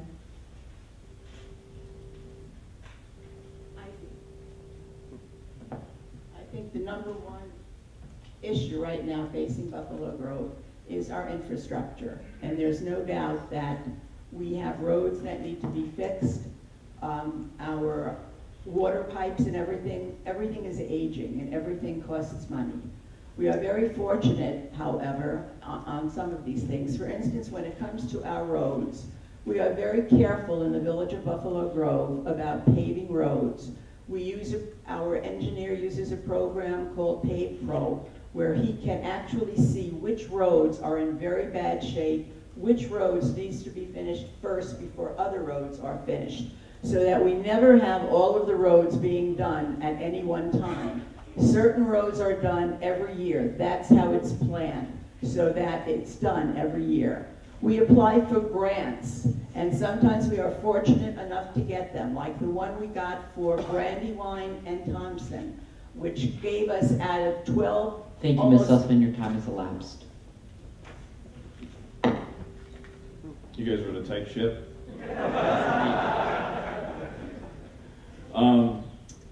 I don't disagree with anything she said. Our biggest problem, though, is revenue. We cannot continue to tax our way out of these infrastructure problems. We have to find creative ways to increase our revenue. And, you know, in 4 years, our levy went up almost 12%. That's significant. We have to, the word, you know, we've heard the words economic development tonight. If it was a drinking game, we'd all be stumbling out of here. We've heard it so many times. But it's the truth. And we have to change who we are in the marketplace. Filling storefronts isn't going to solve our problem. We have to change the kind of businesses that are coming to Buffalo Grove, that are higher sales tax producing businesses. That will solve our revenue problem, and that will solve our long-term problems of how we're going to handle these pension obligations and failing infrastructure. And you didn't even have to cut me off. How about that? So, Ms. Sussman, you have the option for rebuttal if you wish. Okay. In that case, we're going to move on to our second. One rebuttal? No, you are allowed one rebuttal per question. Oh, well, I have a rebuttal for what he said before. I didn't know that was. I'd like to use that rebuttal. In that case, yes. Thank you. My opponent mentioned transparency with CAL meetings. Let me tell you, the reason we don't do it, and I have thought of doing it, and I've spoken to the village manager about it many times. The reason is it's very informal. It's a workshop type of a meeting. That's why we don't even sit on the dais. But I want to let you know, out of all of the taxing bodies in Buffalo Grove, library, school district, park district, we are the only ones that televise any meetings at all on television. When we also post an agenda online, we don't just post the things that are on the agenda, we post everything in the agenda. Thank you, Ms. Sussman. Your even time if it's elapsed. as much as 800 pages. Can I rebut the rebuttal? Yes, you may. Okay.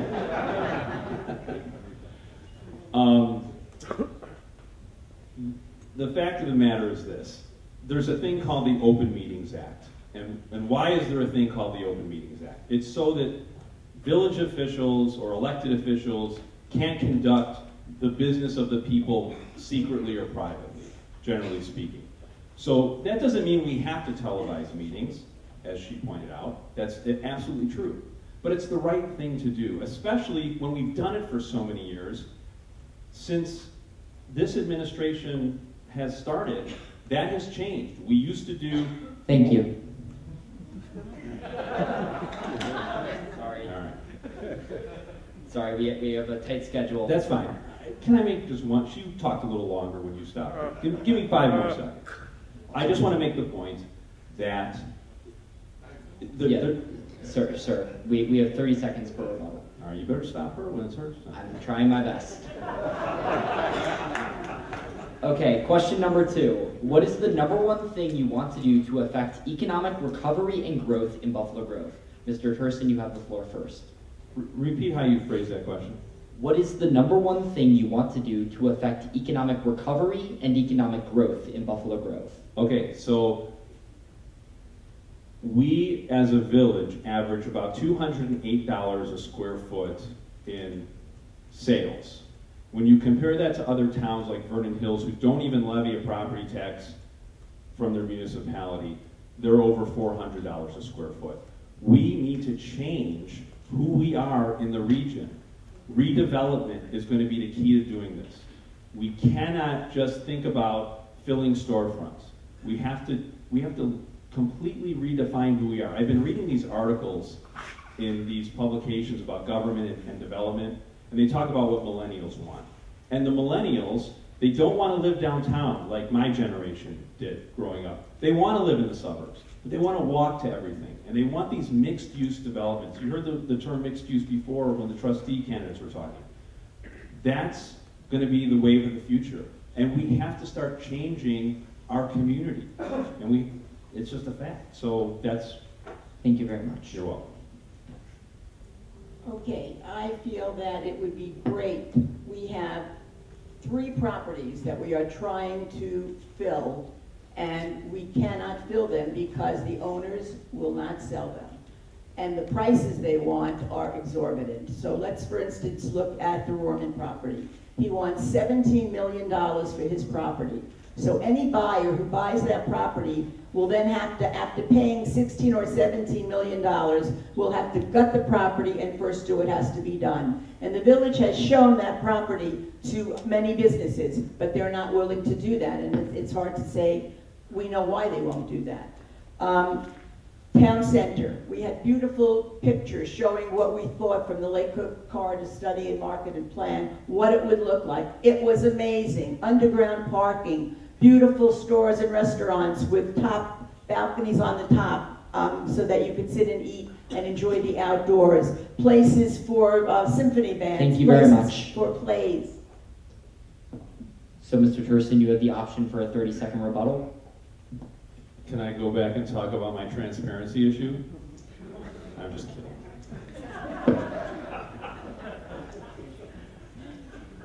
Next question. What are your ideas to make sure the Buffalo Grove redevelopment plan stays in a direction that is relevant and successful in this day of ghost town shopping centers? Ms. Sussman may begin. As I started to tell you on the other one, this is really a continuation of that one, because we're talking about the redevelopment plan of certain shopping centers. I'd like to talk next about the Dominic's, because Dominic's is owned by Jewel. Jewel is not in a hurry to rent out Dominic's. They do not want any competition for Jewel. I have gone to a number of meetings with the executives of Jewel, with our village manager, and we have talked and talked and talked, and it has done no good.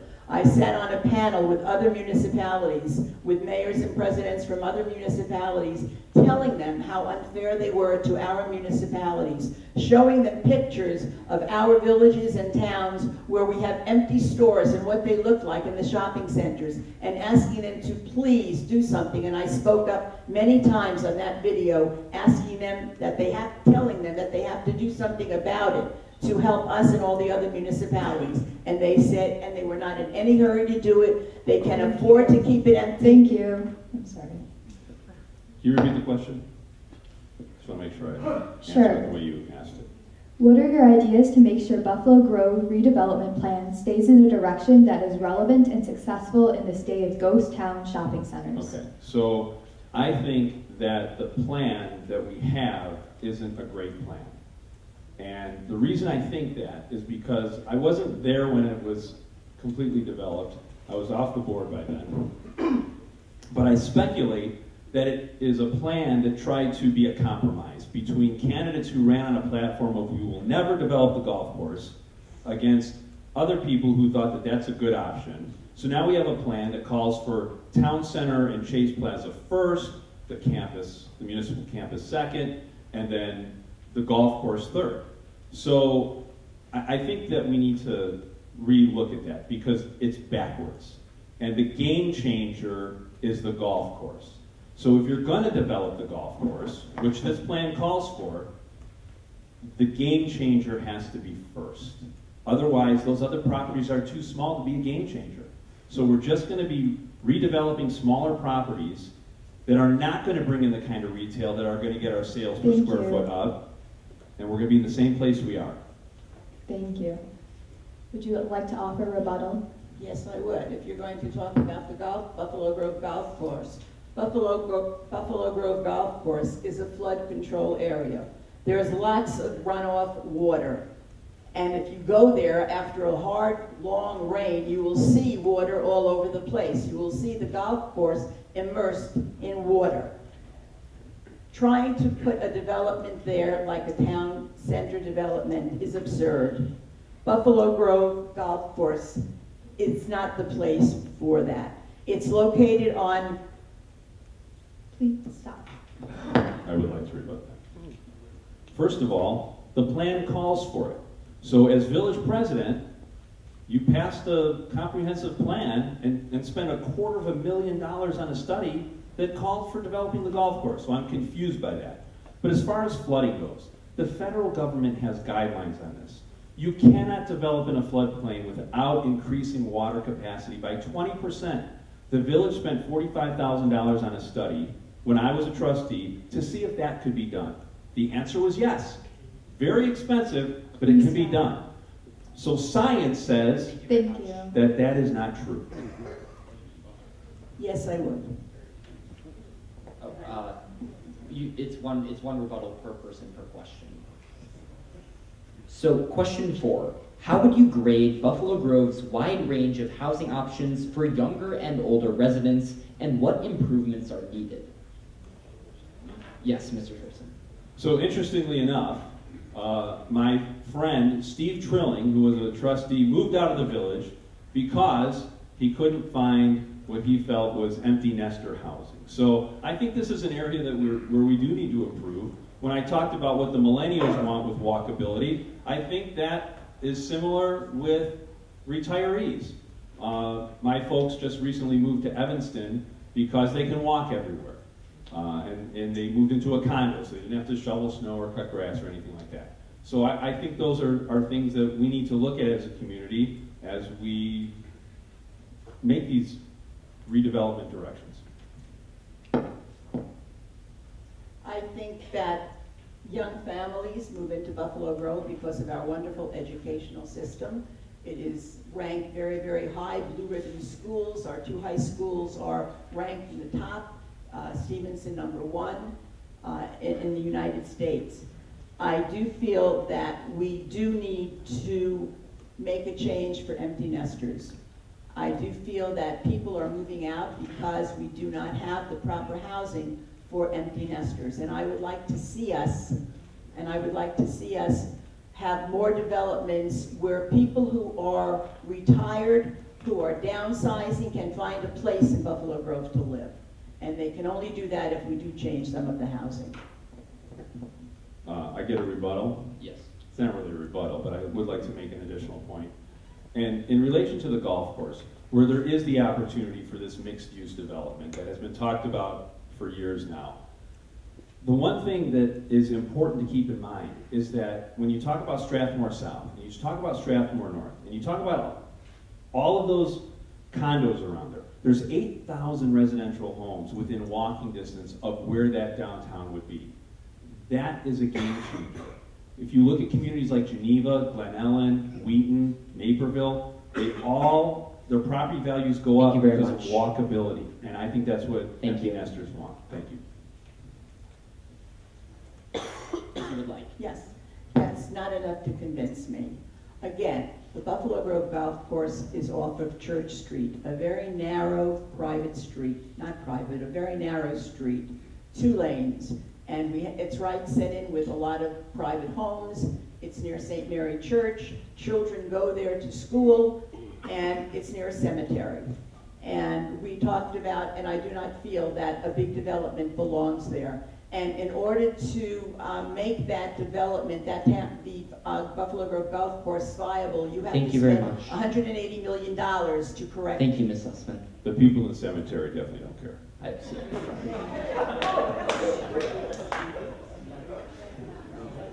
was just kidding.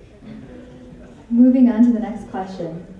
If you were a high school student in Buffalo Grove in 2019, what would you want your village board to do to make Buffalo Grove more lively for teenagers, beginning with Ms. Sussman?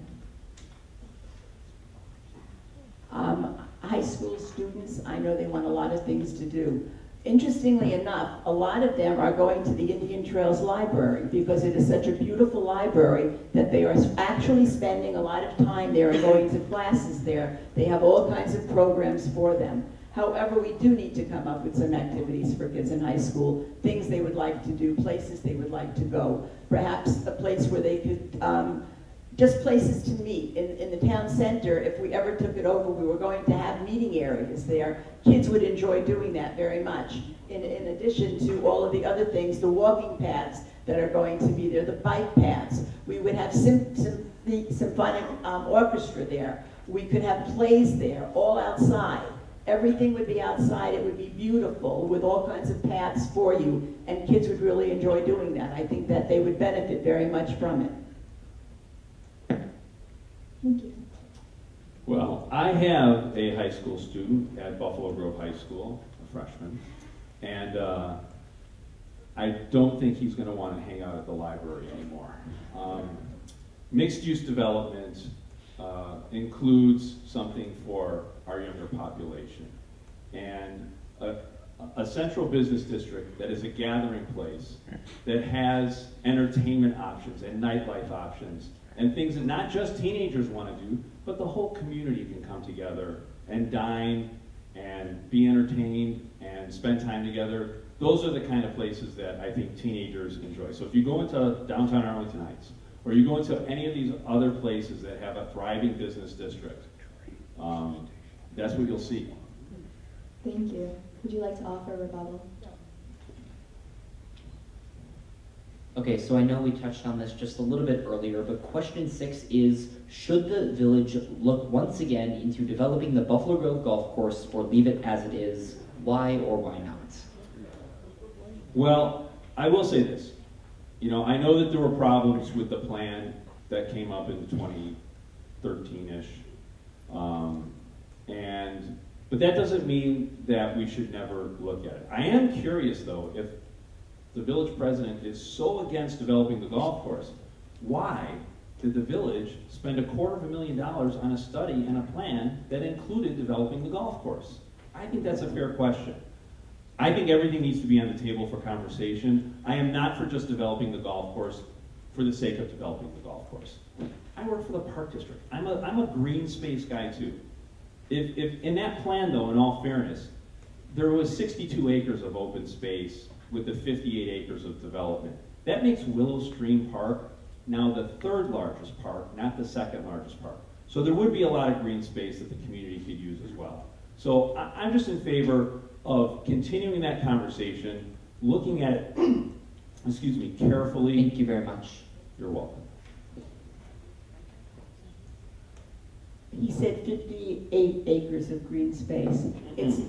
I said 58 acres of development, 62 acres of green space. Thank you. So the 58 acres of development and 62 acres of green space, it's what you're going to put in the 58 acres of development.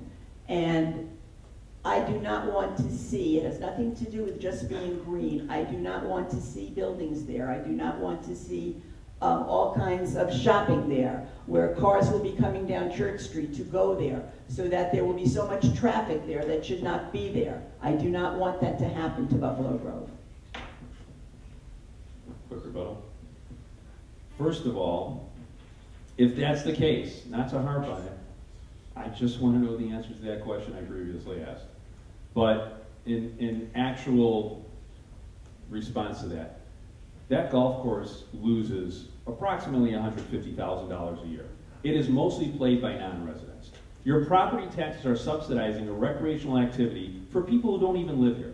I think it's fair that we look at our assets, especially the ones we own. You know, we talk about how we don't own Chase Plaza. Thank you very much. We own the golf course. I think it's fair to look at that asset and have conversation about it. For the next 7 years, the golf course, the Buffalo Grove Golf Course, will not be losing money. It's the Arboretum Golf Course which will be losing money, not the Buffalo Grove Golf Course.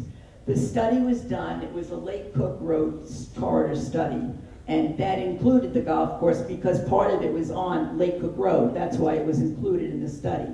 They included everything in that Lake Cook Road corridor market study and plan. Name me the year that that golf course on Lake Cook Road was profitable.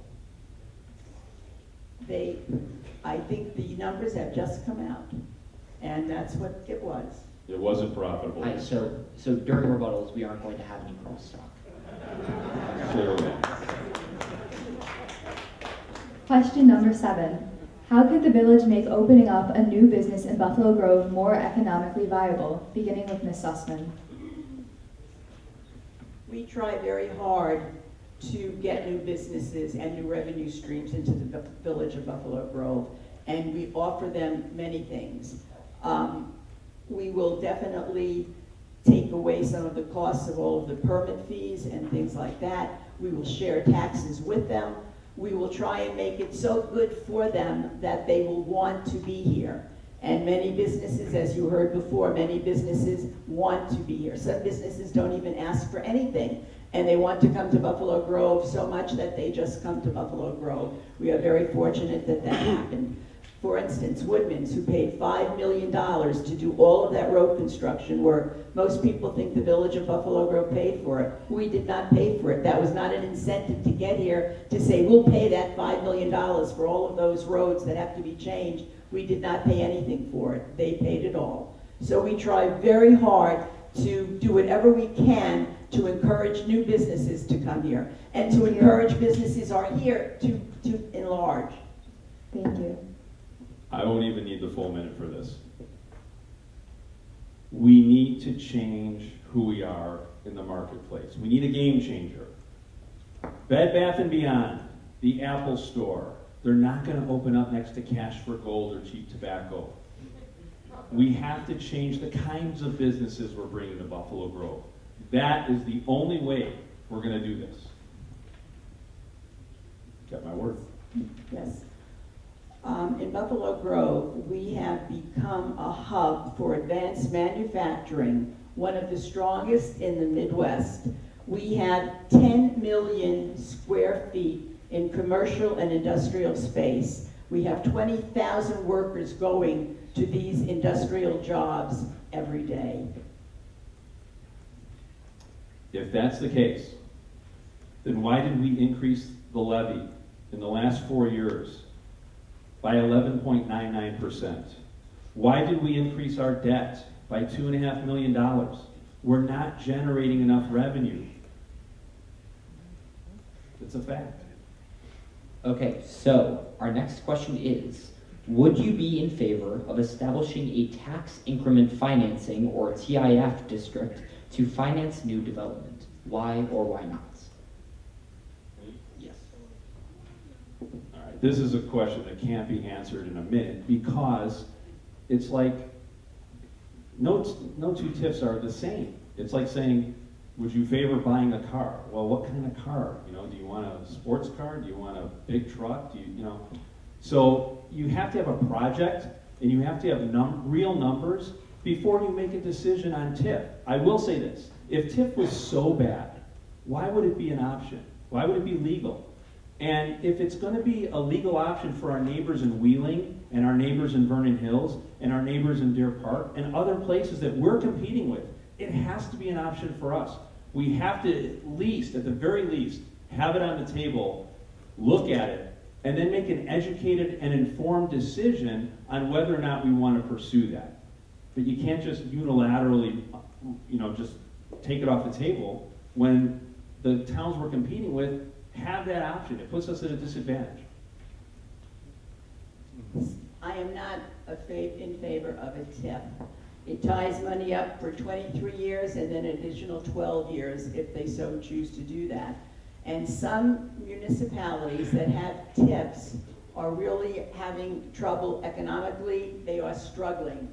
And you may go through the towns, as I have, and I see some of their big, beautiful buildings, some of their beautiful public works buildings and their village halls, and it amazes me. And they use TIFs for them, but they are struggling right now. I can think of one municipality very close to us. Of course, if a TIF came on, for us to look at, I would have to look at it because I feel that's the right thing to do. But I am not in favor of them. one quick point. When it comes, tax increment financing, I can't explain what TIF financing is in 30 seconds. But keep in mind that that golf course collects no property tax. The increment is 100%. So if you overnight develop that 58 acres and collect $11.5 million in property tax, you don't need 23 years to pay back that TIF. That one would be a very low risk one. But again, all TIFs aren't the same. When you're talking about town center and other properties, those have to be looked at and strategically decided. And you don't know how low risk it is until you have it and you do it and you find out what happens when you have it. Thank you. Question number 9. Should the village focus more on filling vacant retail space or fostering the development of new spaces for retail and businesses? Why? Beginning with Ms. Sussman. I think both are important. I think we want to fill any spaces that are empty as much as we want to have brand new businesses coming in brand new spaces. I don't think you could say, I want this or that. We want as many businesses coming into the village of Buffalo Grove as we can possibly get coming into the village of Buffalo Grove, whether they want a new space or they want to take over a space that's already there. What's the difference? Business is business. I would take the business however it is, wherever they want to go, because that would be more revenue streams for the village of Buffalo Grove. Well, I've kind of answered this question 4 times, but I will say this. Our vacancies, that's not the problem. Northwest Suburban average is 13.2% vacancy. The village reported we're at 11.2% vacancy. So again, it's the kind of retail we have. It's the $208 per square foot that is not generating enough revenue for us to keep our heads above the water. So yes, in general. Okay, question 10. One of the village's strategic plan goals is to develop a comprehensive facilities plan for its buildings. Do you support this initiative, and what are your thoughts on the condition and sufficiency of the village's facilities?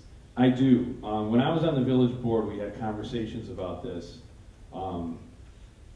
Village Hall has all sorts of aging structural issues, and it's been outgrown. It's not an efficient building for what we need it for, so there's the problems there. Public Works is a safety concern. There's too many trucks being parked in there, and they're being maneuvered, and it's a concern that someone's going to get hurt or killed in there. So I think it makes more sense to look at relocating Public Works into the industrial park. And yes, we're going to have to look at our facilities as well. If not now, soon. Right now, we are looking at something for Public Works. Public Works is so full that it is, as my opponent said, it is dangerous right now. And we do need to do something about that. And we have thought of all different ways of doing it to save us money, such as building a building and sharing it with other municipalities around us who might want to rent out space from it, which is not too bad of an idea, so that at least they're paying money to do that. So it's not all up to us to pay for. As far as Village Hall and all of the other buildings go, we're talking about millions and millions and millions of dollars. And we really have to find out what's the best avenue to do, what's the best way to go that will serve the residents in the village in the best way and be the most economical way to go. Because it's easy to say, let's get a new Village Hall, let's get a new this, but it all costs millions of dollars. I like the record to show that we actually agreed on something.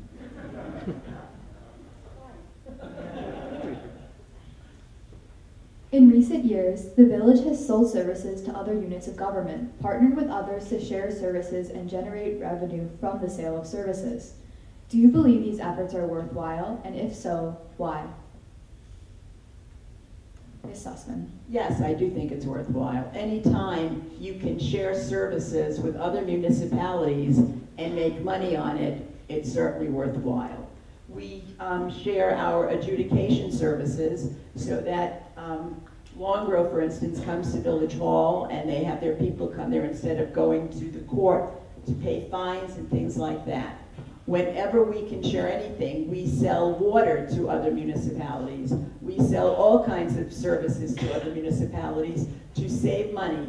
We also buy products and things with other municipalities so that we save money. The more that get together to do it, the more we save. We just formed our own suburban liability insurance pool instead of IRMA, where we have Elk Grove Village and Hoffman Estates and Buffalo Grove and Highland Park as part of it, and we are saving money without having the IRMA that we used to have. We now do it on our own, and it is going very well. So wherever we...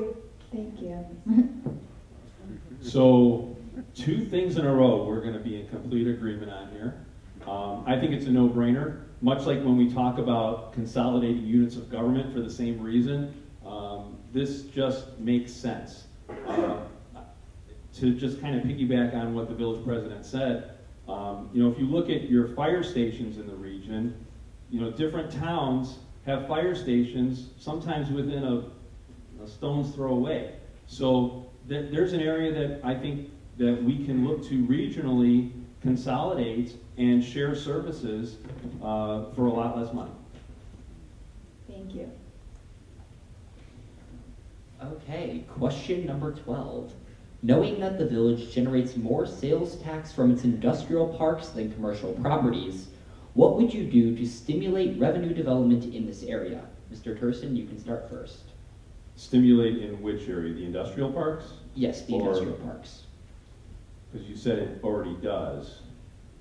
Yes. I'm confused by the question. So in the status quo, we generate more sales tax from industrial parks than we do commercial properties. Right. So what can we do to ensure that there's more equity within that system? Well, I think first of all, if we are already having successes in our industrial park, which has been pointed out earlier this evening as well, that's a good thing. I don't know that that's an area where there's a great need to reinvent the wheel or sound the alarms for an emergency. I think one of the things the village has done really well over the years, when the industrial parks weren't doing as well as they are now with manufacturing and those kinds of businesses, was looking to use recreational uses and rezone some of that stuff or give variances. So I don't think that that's a big need or there's big problems there. I think it's the other side of the coin in the commercial areas, the retail areas, not to repeat myself 1,000 times, but that's where the need is. That's where we need to look to improve our game, so to speak. We are fine in the industrial parks. We probably agree on this one also. We are no problem in the industrial parks. And it is in the commercial properties that we need to get more business in there and generate more taxes in the commercial area. Thank you. Number 13. How would you balance the village's long-term infrastructure needs against the desire to keep property taxes stable, beginning with Ms. Sussman? Well, as I said, in our budget, we budget all of our infrastructure needs so that we only do a certain amount every year. And hopefully things won't happen where we have to do other things. But everything is done in a certain way so that we know what we're doing every year, unless something happens, and you know that does happen, we never know. But we have it so that everything is planned out ahead of time. And we, again, look for grants, and we have been very fortunate. We also got a grant from Senator Morrison, who gave us $350,000, which we were able to use for infrastructure. So we have to see what is available to us, what we can get, where we can borrow on bonds for no taxes at all for infrastructure improvements. And I went to a big meeting recently with Congressman Schneider and other mayors, and we had to mention our first thing we were concerned about in the village. And I started off and I said infrastructure, and everyone agreed with that. Thank you. Well, first of all, I think that we should all thank people like Jeff Berman and Jeff Brayman and people before them for being fiscally responsible for so many years. Because if it wasn't for that, we'd be in big trouble right now because there's a hole in the boat and we need a bigger boat. We need revenue. We need to solve our revenue generating problem. We cannot continue to borrow money to solve this problem. We were a AAA bond rated community for many years. We're not anymore. It's because we're borrowing money and our pension obligations are at such a place that we can't generate enough revenue to cover that and do everything else we need to do. So the key to solving the problem is we gotta build a bigger, better boat and generate more revenue. I would like to say something about our AAA bond rating going down. I sat in on meetings with our village manager and the finance department talking to Moody's about our AAA bond rating. We did a wonderful presentation. I also had an opportunity to talk to them about all of the different revenue streams that we have.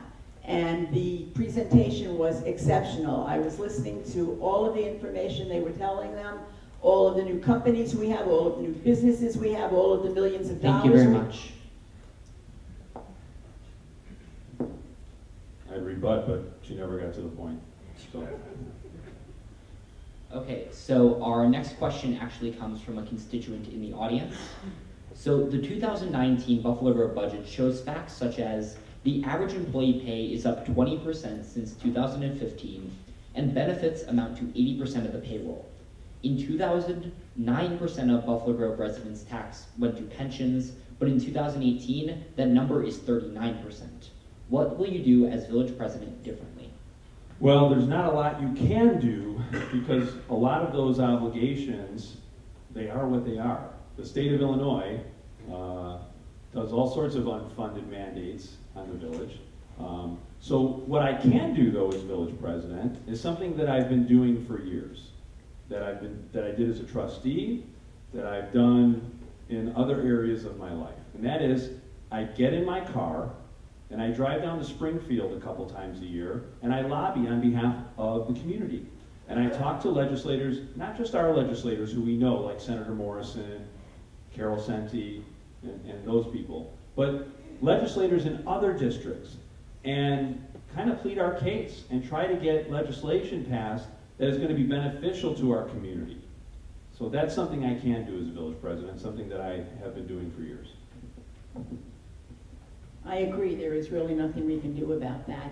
I don't get to Springfield, although I was there for the swearing-in ceremony recently when all of the representatives were sworn in. But it was very nice knowing that I have contact with a lot of the politicians who serve Buffalo Grove. And I know them well enough to go out with them, to go out for lunch or coffee and talk about the problems we have compared to the problems other municipalities have, and I have no problem meeting them one-on-one. And I find that's very beneficial to meet them one-on-one, because I can talk specifically about Buffalo Grove, not about other municipalities, or very often other municipalities have the same problems that Buffalo Grove has. We share many of the same problems, but it gives me the opportunity to talk to them one-on-one. And sometimes I will ask our village manager to come along also, and we can talk about all of the things and what they can do to help us. And that's the important part. We want them to know. I will be in Springfield on April 29th for Parks Day. I will be at a legislative conference on the 30th, lobbying to get grant money on behalf of our community. Something we've been successful at for many years. Many of the, the parks that have been redeveloped. This building, in fact, has been a result of those lobbying efforts and working with legislators. So I will continue to do that. I was very fortunate when Senator Morrison had some money. She called me up and she said, "Bev, I think I could help your village. I have $350,000. How can you use it?" And of course, I jumped at the chance to tell her how we could use it. And I thought that was wonderful that she thought of Buffalo Grove. The final question before closing remarks. It's two parts. Why would the village be in good hands with your opponent, and why would the village not be in good hands with your opponent as the leader of the community? Beginning with Ms. Sussman. Okay, the village would be in good hands. That's a very interesting question. The village would be in good hands with my opponent because basically I think he cares very much about the village of Buffalo Grove, and that's why he would be in good hands. Why we wouldn't be in good hands is because immediately the Buffalo Grove Golf Course will be built on, and that's not what I favor, so I don't think we would be in good hands because of that. Well, I'll just start by saying that that's not true. That's not the first thing I would do. I definitely want to have that conversation, but it's not the first thing I do. But to answer the actual question, I think the village would be in good hands with Mrs. Sussman because, similar to what she said about me, I feel the same. She's a very good, kind person who cares about our community immensely and has no ulterior motives or anything of that nature. I don't think there's anything nefarious or she's a bad leader. I just think the village would be in better hands with myself. I think that my style of leadership is more progressive. I think I'm the person to take us to the next level and move our community forward with the challenges that we're going to face in the upcoming decades. And I just think it's time for kind of a changing of the guard, so to speak. Thank you. That wasn't exactly the question. I think he answered the question the way he wanted you to hear him answer the question, but that wasn't the end of the question. The question was, why would the village be in good hands with your opponents, and why would the village not be in good hands with your opponent as a leader of the community? So you want me to say something bad about you? I'm sure there's nothing you could find to say bad about me, but well, you know. That is true. That is true. Well, I think saying that the village will be, I think, in better hands under my style of leadership is a way of answering that question, maybe indirectly. So I'm comfortable with that. That's good. Let's be constructive and positive. So we now have 1 minute for closing remarks. So your final remarks to this great assembly of constituents. Mr. Person, you have the floor first. Thank you. Thank you all for enduring almost 3 hours of your lives tonight to sit and listen to a bunch of politicians kind of give you a lot of lip service, so kudos to you. Thank you to the Journal and Topics, League of Women Voters, and especially the students. How about a nice round of applause for the students? You know, keeping all these people in line is not an easy job, so you probably have a little more respect for your teachers now, don't you? Oh, she just said I had 30 seconds though. That counted? Wow, I'll be quick until I'm cut off. You know, I grew up in this community. I'm a graduate of Buffalo Grove High School. It's been an honor to be your friend, your neighbor, to serve you on the village board for 4 years when I did, to work for the community, which I hope to do for many years to come. I've had some great mentors along the way. I still have great mentors in this community. And win or lose this election, no matter what happens, this has been an interesting process that I will always cherish. One more thing. It's almost over. And I just want to thank you all for being a part of this process with us. So thank you very much.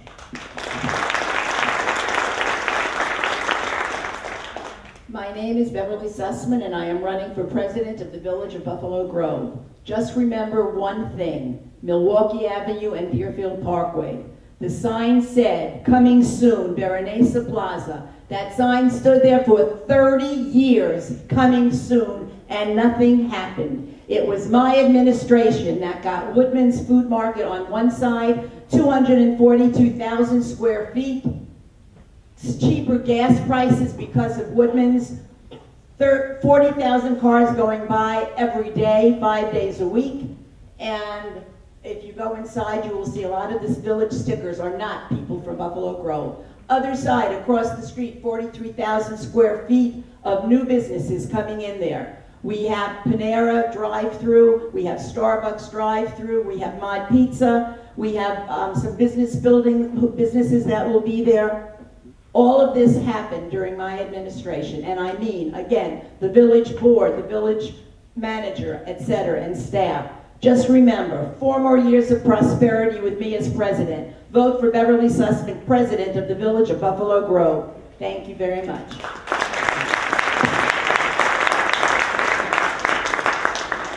Thank you, Mr. Turson and Ms. Sussman, and thank you to the volunteers from the League of Women Voters for your help helping organize this evening's event. Thank you to Richard Mayer of the Journal and Topics for inviting us to moderate and contribute questions for the forum. And finally, thank you to our civics teachers from Buffalo Grove and Stevenson High School who encourage all of their students to participate in national, state, and local elections.